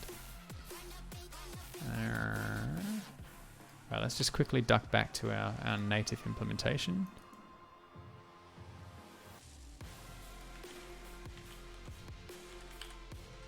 Okay. Look at this. So we need to add this sim key type. We do need to add that. So we'll put that in here in our core negotiate TLV. Where are we? So once we've generated a new AES key, we do need to go response.add TLV type dot symmetric key type.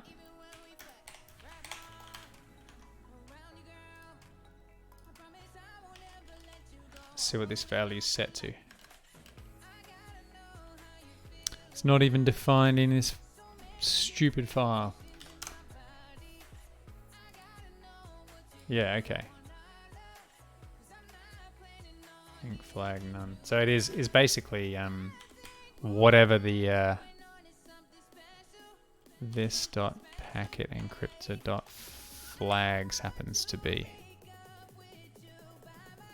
Yeah, no. See, the flags parameter says only do we return AES 256. Okay. I'm going to make that public, and instead we're going to go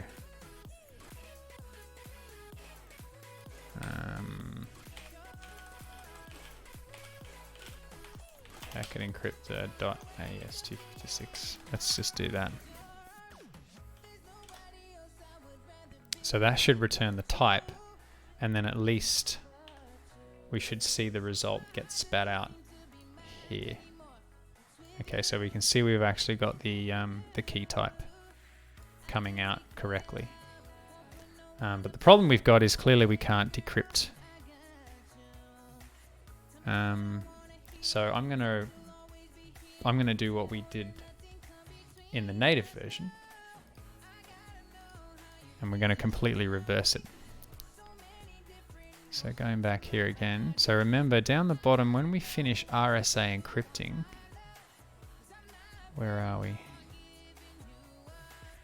public key encrypt. So when we public key encrypt, the last thing that we do is, given that we're encrypting a small amount of data, we're going to assume that the size of the key matches the size of the block of the data we've encrypted. So, see what we're doing here. We're going through the actual final payload. We're going halfway through the payload, and we're byte swapping front and back. So we start at 0, first byte, and we go the first byte equals the last byte. And then the last byte equals the first byte. So we're literally reversing. We can do that, thankfully, in a single line. So RSA encrypt. Let's see if we can do this, right? Let's include link, because link's cool. Reverse, and that'll return an enumerable of bytes, and then we can just go to array. Let's give that a go, shall we? I'm not expecting this to work, but let's have a look. Still come out as nil. So it could be this padding issue, right? Because we are padding it with RSA encrypt. Maybe we should set this to false. And then we'll just return the encrypted data as is and see if this behaves. Woo. Don't know what happened there. Oh, but look. That actually worked. So it was able to decrypt it. So that's a win. Okay. That's good to see. So what's happening now is we're actually getting encrypted data coming through, and that's what's breaking. So that's a win, right? 10 minutes to go. So this means that when we decrypt, we actually need to have a reference to our packet encryptor. Okay, so let's go, when we've got our server and we've got our packet dispatch loop, so this receive packet, if we go to the implementation of receive packet, which is transport specific, so TCP transport receive packet, see how it's like packet this.tcp reader. So what we probably need to do is maybe we need to pass the encryptor down into the packet. But I mean, I guess that what we can do is, yeah, we are going to have to pass the packet encryptor in here, because we need to have the encryption related context, or the ability to encrypt and decrypt depending on the packet encryptor, like so. Now parse data also needs to do its thing, packet encryptor. So parse data, which is effectively the opposite of what we were doing. Where is it? Parse packet encryptor. Okay, so let's just do this. That's not going to work. Build. We need to pass in packet encryptor.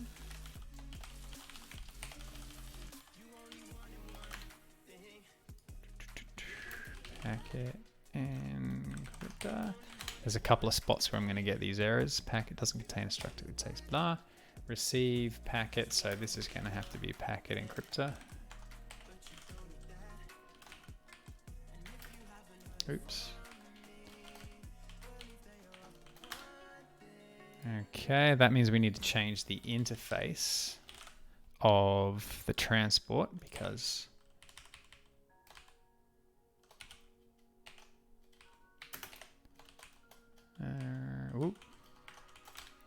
And we need to implement that same thing in HTTP transport because reasons.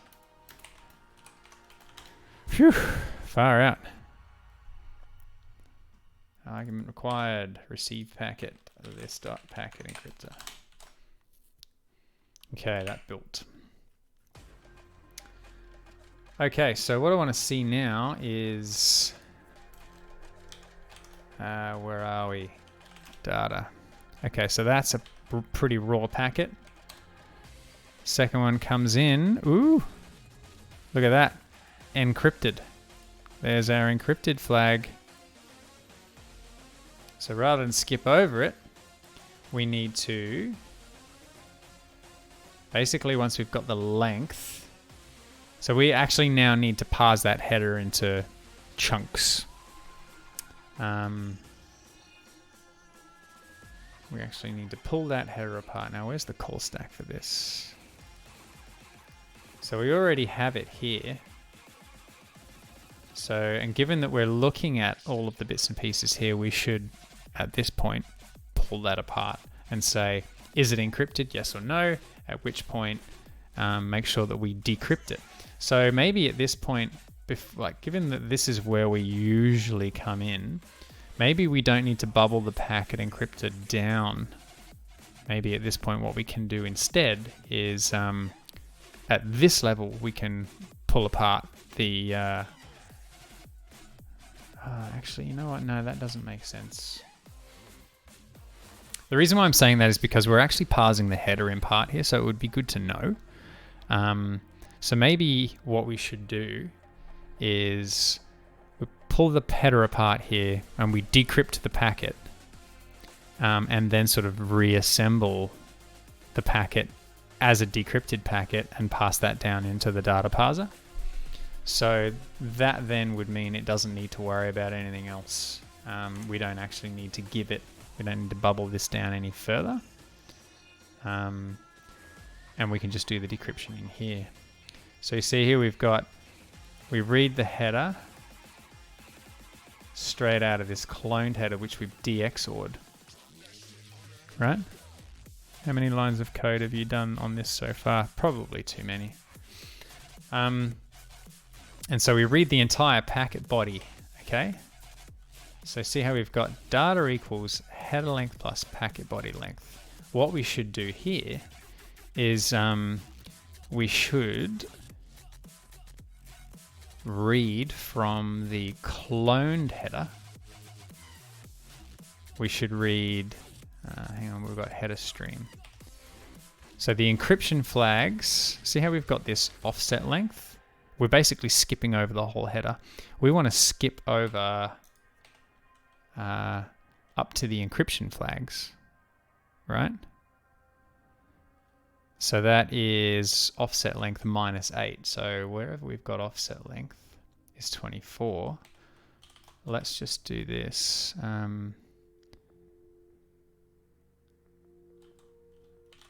This is encryption length. And that's 4 bytes less, right? So that should be at byte 20. Right? So then if we go enc length, so we move to the encryption flags, and then we can say enc flags equals header reader dot read dword. So that takes us 4 bytes, and then from there we've got this bytes to read. Okay, and what we can do here is we can say if enc flags equals packet,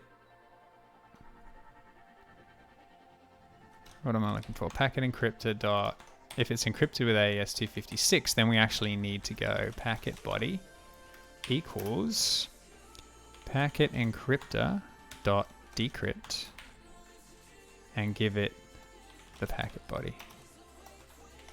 And then from there, we can effectively reassemble the packet in this way. And from there on, the packet, the actual header is effectively ignored. So let's see what this does. If and when we build it. 4 minutes to go. Okay, so this first one, the enc flag should be 0. The second one, enc flag should be 1. So let's decrypt. I might even call it decrypt rather than AES decrypt. But you know, maybe I don't actually need to have this in here. We will tidy that up afterwards. See what happens here. Okay, so we read the IV, create the decryptor, and try and read it. And we get an exception. What do we got going on? Index was outside the bounds of the array. Really? Is that because I've given...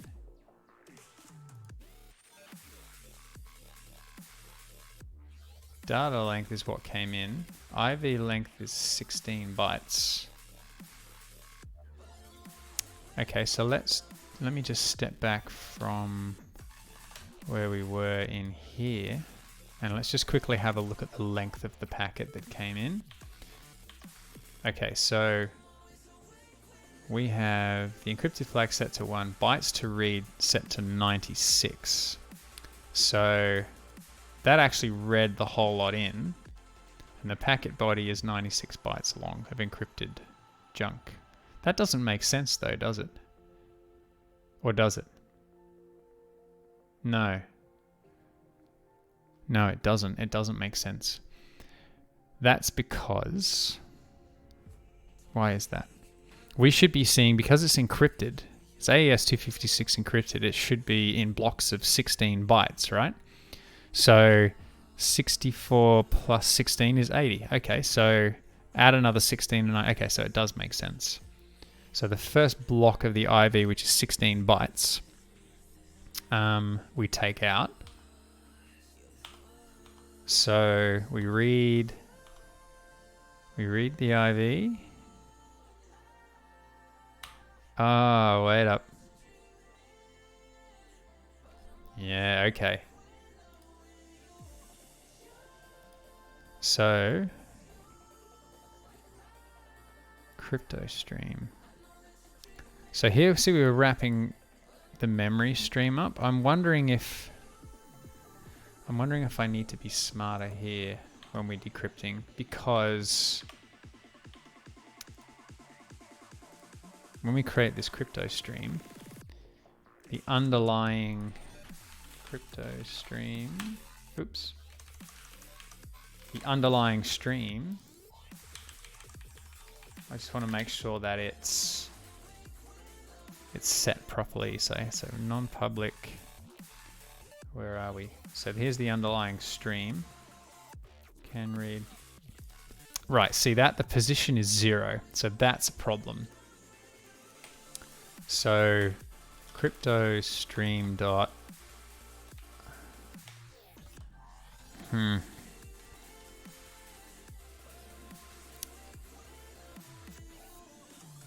on just a minute. What am I doing? I'm not doing this correctly. Mem stream needs to, okay, we need to wrap that up. Okay, so that's my problem. I was creating a memory stream, but we weren't wrapping it around the data that we're looking to read. That's pretty dumb. Hang on, let me just rebuild that. Shame on you guys for not picking that up. Can you say hello to my little brother, Nick Gers? Hello, Nick. Hello, little brother Nick. I hope you are well. Sorry, I didn't pick up on that before. But I hope everything's good in your neck of the woods, people. Let's have a look. So, okay, so the IV should now be populated with data. The underlying stream, the base stream should. There you go. It's moved. Has it moved? Non-public stream. Position 16. Okay, come on. Ah.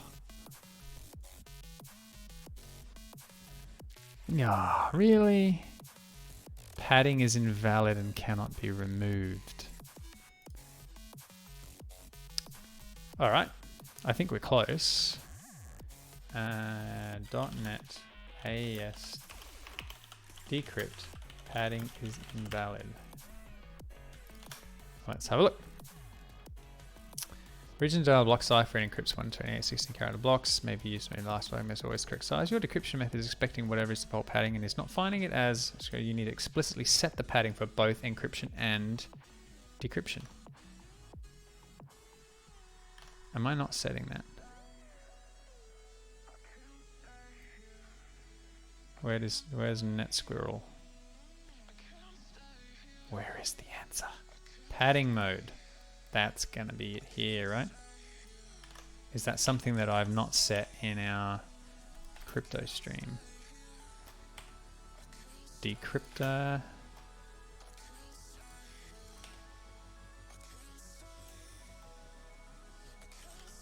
Hang on a minute, let's have a look. AES dot.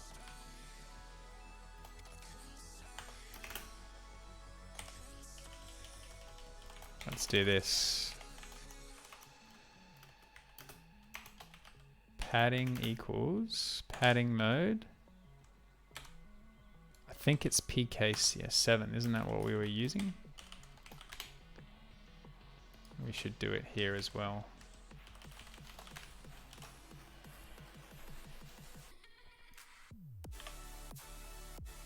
See what happens.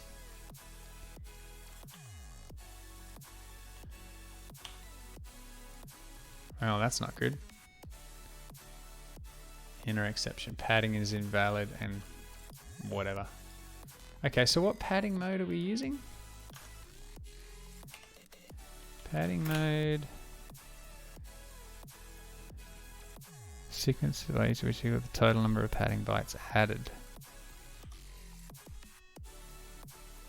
Consists of bytes set to 0. No padding is done. Random data before the length.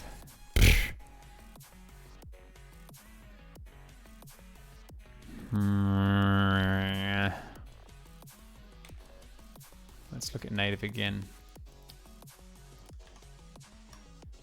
Come on, we're so close.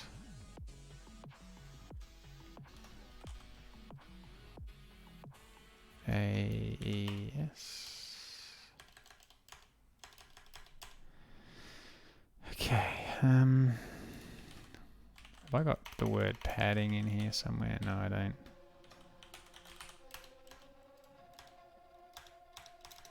Encrypted data. Encrypted size, create duplicate key. Mode.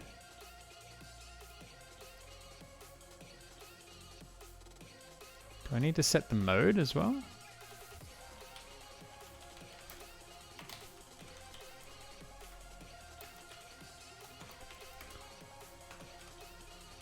Should make sure that that's right.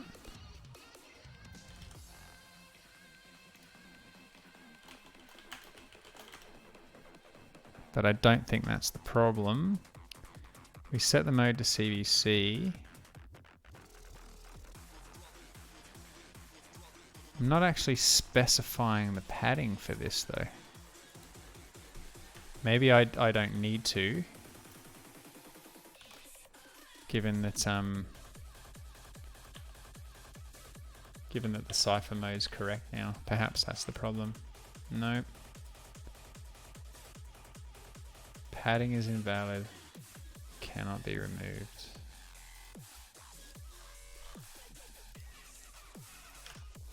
I'm not stopping until this is done. Just at least got this one thing working.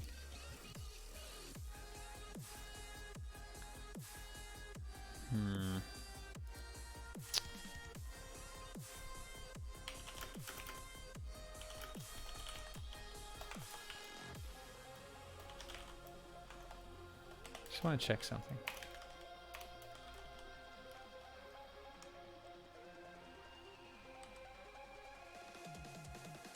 Read block, read line, read to end, returns a string.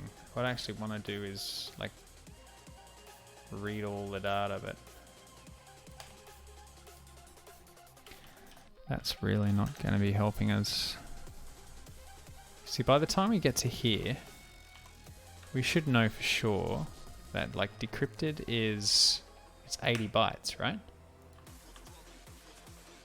Decrypted should be 80 bytes long, which is a perfect 5 blocks, right? 5 blocks of 16, because we've already pulled the IV out. And we know that the crypto stream that's wrapped around the memory stream, where is the stream? The stream is at position 16. So the data itself,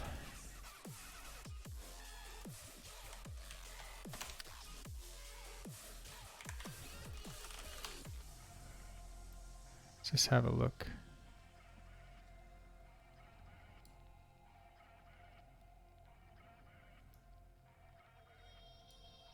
I wonder what the default padding is. Let's have a quick look. Stop, build. We're getting pretty close now, folks. So AES padding is, okay, so it's defaulting to PKCS7. Key size 56, key is 32, IV is 16 bytes. Boom. I wonder if I need to maybe set it to none. Maybe it, I don't know, padding with nulls doesn't make sense. I don't think this is going to work. Ah, you're joking, it worked. You gotta be kidding me, right? That can't be right.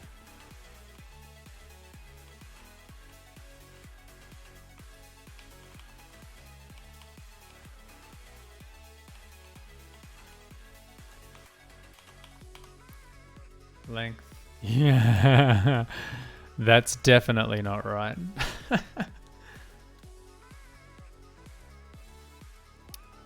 So clearly that behaved itself.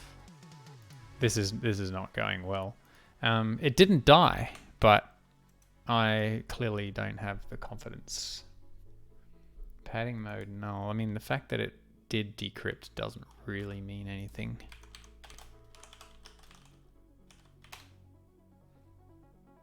Because that doesn't look... This does not in any way look like a valid... Yeah, it can't be none.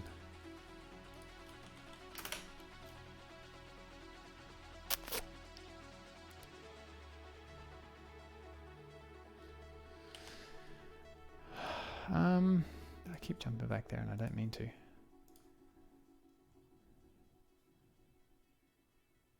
trying to find out why. Mode is CBC. That's all we seem to set. We don't specify padding mode. All right, let's have a look at the code on the MSF side.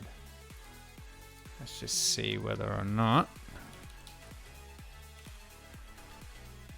we can get rid of all this nonsense now. Oops.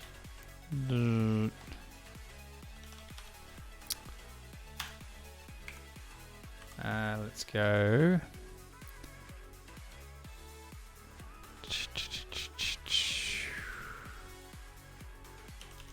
We want to open the packet things again, don't we? Oops. The decrypt, encrypt packet. AES encrypt key data. Doesn't even say set up the encryption AES.encrypt. Key IV return the IV along with the result.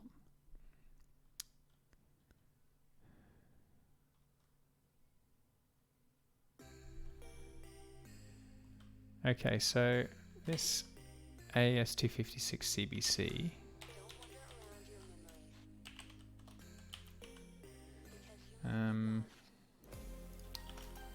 Ruby AES padding mode.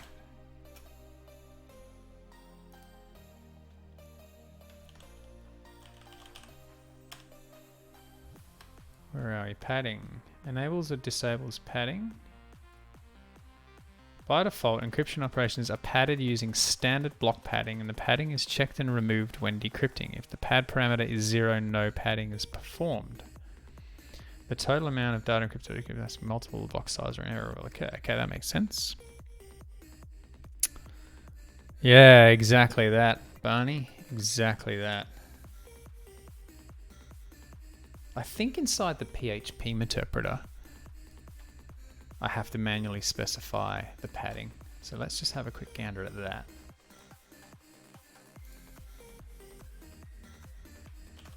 Yes. Ran bytes, get TLV. So that negotiates.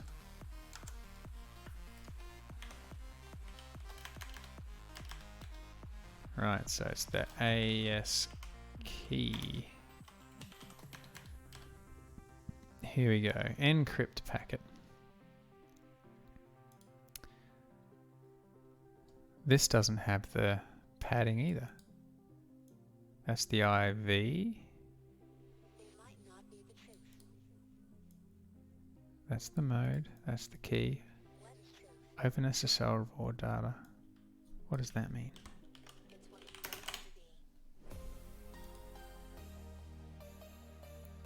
Turns the ciphertext as raw data. By default it will be okay, yep, that makes sense. So again, OpenSSL encrypt, and we're not specifying padding anywhere. This is really blowing my mind. Yeah, you know. Man, that cuts me deep, Gomboss, but you're dead right. Hey, the fact that we're looking at PHP code is not a good sign. I'm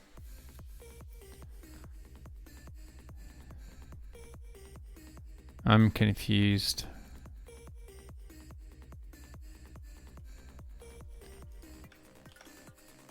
Now, with the Ruby stuff, when we searched the Ruby stuff just now, did we get an answer?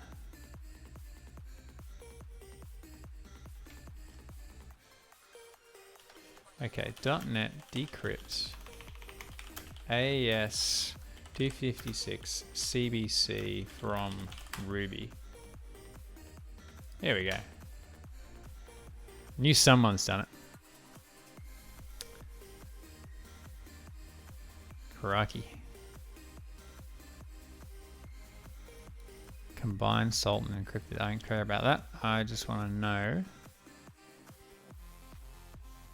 So when you decrypt, don't care about the salt. Extract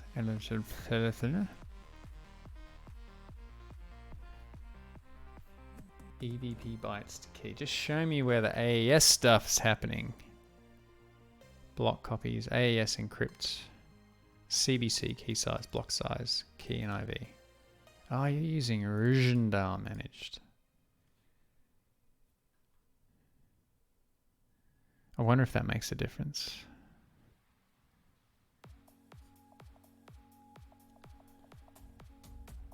Key and IV. Maybe we should do this. Let's have a bit of a play with that, shall we?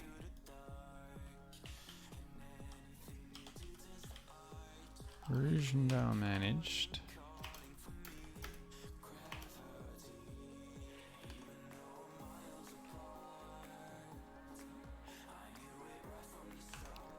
Let's go mode equals cipher mode CBC.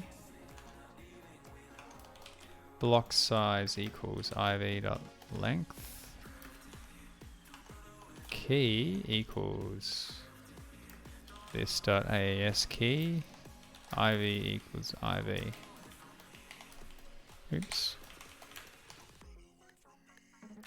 Block size and key size. We don't actually need to specify key size, do we? Given that key size equals this.AES key dot. Got to times that by 8.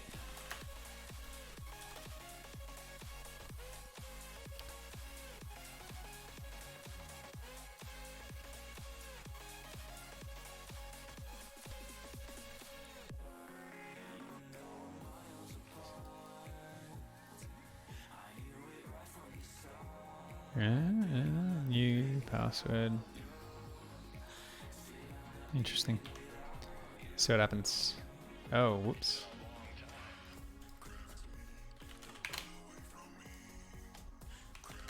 Not particularly useful reading this Ruby side, is it?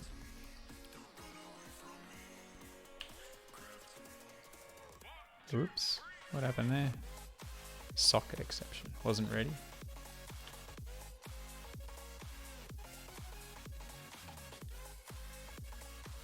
Specified block size is not valid for this algorithm.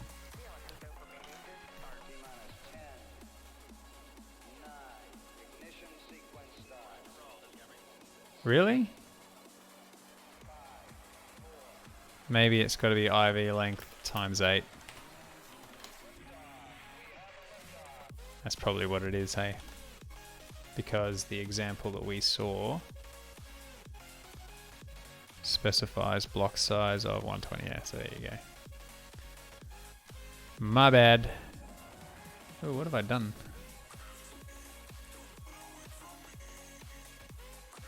I've messed up my virtual machine thing somehow. Sorry, just bear with me a sec. Nearly. Sorry, I'm terrible. That should be enough at least to finish the stream off. Sorry guys, this is getting particularly dull. But let's just have a look. Padding is invalid and cannot be removed. Okay. Alright, so here's what we're going to do. It's nearly 20 past 10. I've done 20 minutes worth of fucking around and not really got anywhere. So I'm going to put a kibosh on the stream at this point. We're going to come back to this next Monday. In the meantime, I'm going to do a bit of reading and seeing if I can figure out why this is the case so that when we kick off the next stream, we can just go, yep, this is what the problem is. And then we can move on to actually finalizing the negotiation of TLV encryption and making sure that the packets are getting decrypted and encrypted at both ends. So bit of an anticlimax. We're pretty close, but this is the kind of crap that happens all the time when you're dealing with encryption across different implementations. So clearly something's going on that I don't understand, but I will get to the bottom of it somehow. So I will stop it there. If there are any questions, as always, please give me a shout. I'll do my best to answer. Sorry for the bit of a fizzer at the end there. I was kind of hoping that we were close enough to be able to just tweak a couple of buttons and we would get there, but I'm not that good. Sorry about that.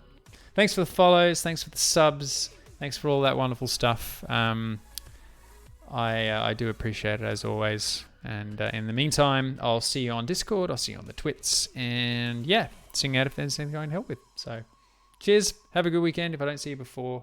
And be good to each other. Cheers.